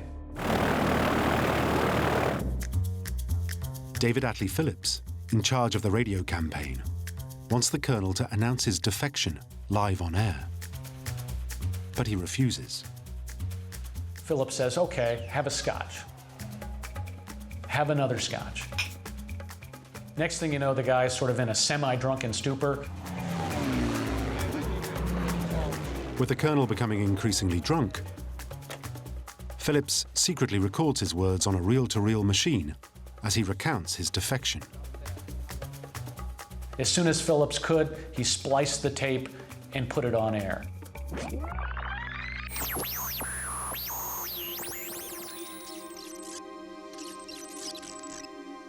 Not only are other Air Force officers listening to the radio broadcast, but so is President Arbenz. The president immediately grounds the Guatemalan Air Force afraid that its officers might defect too. It was a major triumph for Operation Sherwood. But the tricks do not stop here. They get more and more deceptive. One of the clever tricks the radio station did to try to enhance its credibility was it faked an attack on the radio station. So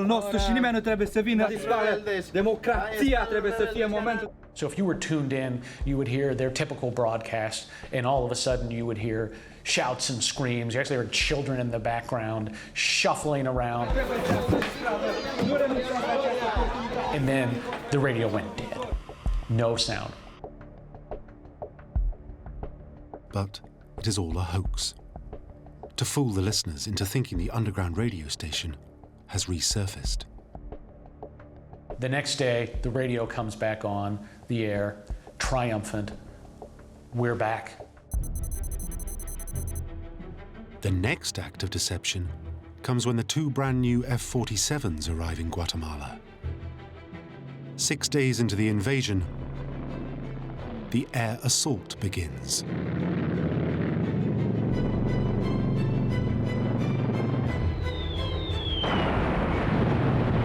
They'd never seen anything like an F-47N Thunderbolt making a low, very aggressive attack over their city. When we first heard the planes, my mom got very scared, and she hid us all under the bed. It was a difficult time because we'd never lived through a war before.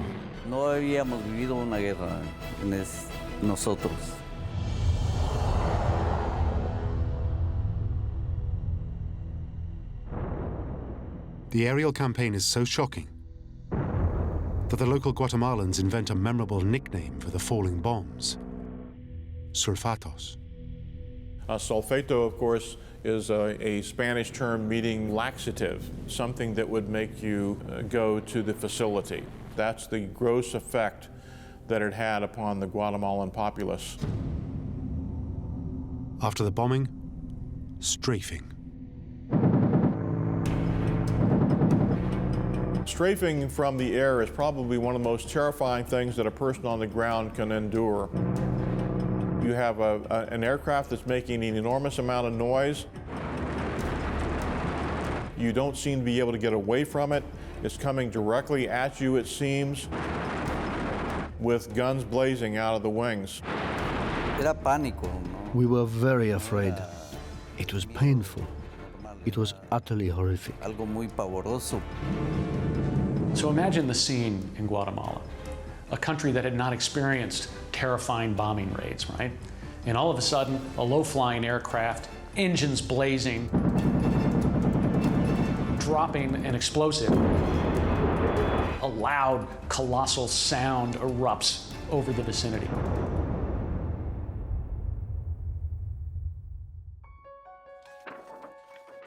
For all the terror, declassified CIA files reveal something surprising.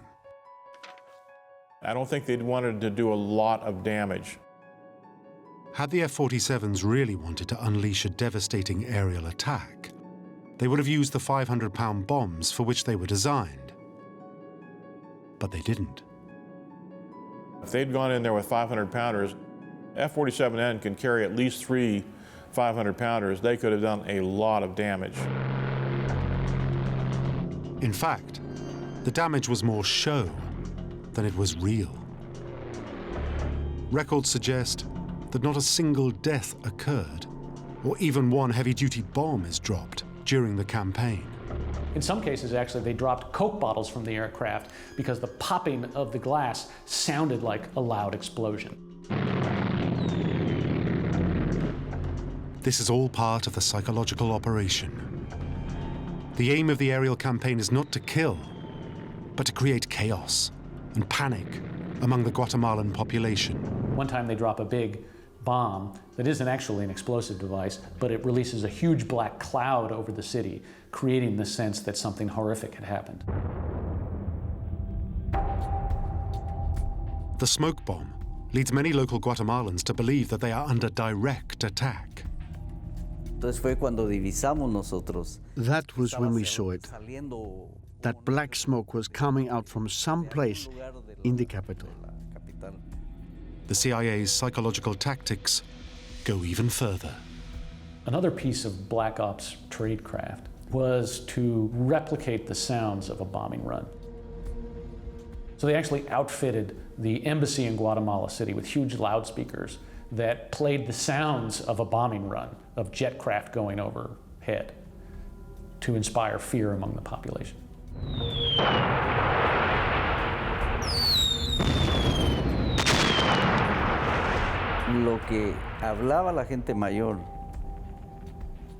What the people were saying was that lots were going to be killed and that it was better for them not to get involved in the defense of their government. En la defensa del gobierno.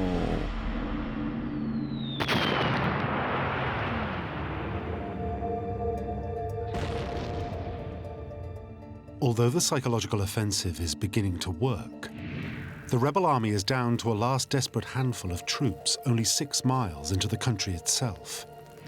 And Arbenz is still in power. The CIA is about to make an incredible gamble to bluff its way from defeat to stunning victory. Right at this critical stage, Phillips introduced what he called his most important big lie. The important big lie is the final stage of the fake radio broadcasts, presenting an entirely made-up version of the invasion. So in some ways there were 2 invasions. There was the real invasion that showed a paltry invasion force, its numbers reduced by half. And then there was the map created by Radio Liberación. It suggested the force was having unimpeded progress. The CIA radio broadcasts tell of one victory after another, an invasion which in reality doesn't exist at all. Rebel forces were moving. They were moving towards the capital. The invasion was successful. The uprising was coming. It was one tale after another of the inevitable victory of the rebel forces. The biggest lie of all is when the radio reports that thousands and thousands of fictitious soldiers are closing in on Guatemala City itself. And the lie was that 2 military columns were advancing on the capital, ready to take it over.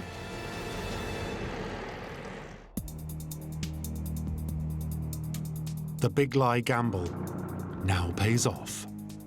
Thousands fled the city. Car traffic stopped. The city itself was slowly becoming paralyzed. Y la gente se fue a la periferia de la ciudad. People ran to the outskirts of the city. They were fleeing to safety.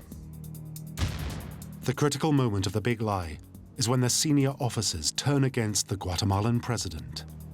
The big payoff for black psyops comes when several army colonels make clear to Arbenz that they're not going to stand with him. They basically tell him, you and your communist friends have got us in trouble with the Americans, and now you've got to step down. One by one, the officers around Arbenz distance themselves from the isolated president. So you're a colonel in the Guatemalan army. You're hearing news of military action, and you're starting to ask yourself, where am I going to be? Where am I going to stand when the dust settles?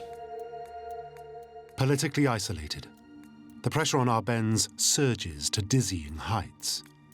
Not only does he fear defeat at the hands of his bitter enemy, Armas, but also the terrifying prospect that America is behind him. It's not the issue of us fighting Castillo Armas and his guys. It's that the United States is threatening to invade and we'd have to fight them. He was sitting in his presidential office, bewildered and unsure what to do. He had collapsed internally. The CIA had brilliantly undermined him. And that was really the end of his reign. With the officers turning against him, on June the 27th, Arbenz resigns. He just couldn't handle it. The psychological pressures were too enormous.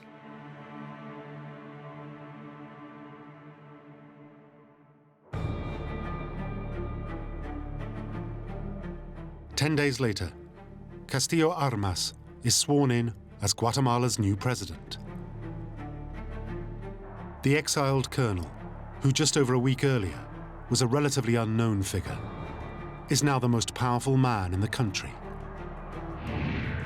In Washington, Operation PB Success goes down as a huge victory. By all accounts, this is an operation that should not have succeeded. This was made possible by gutsy determination and, in some ways, crazy abandon. Operation PB Success was a brilliant deception, one of the great artistic achievements of illusion that the CIA ever produced. Operation PB Success proved that psychological warfare could be used as a deadly and effective weapon. It fooled an entire country and ultimately brought down a president. Within the CIA, PB Success becomes the model for future regime change across the world.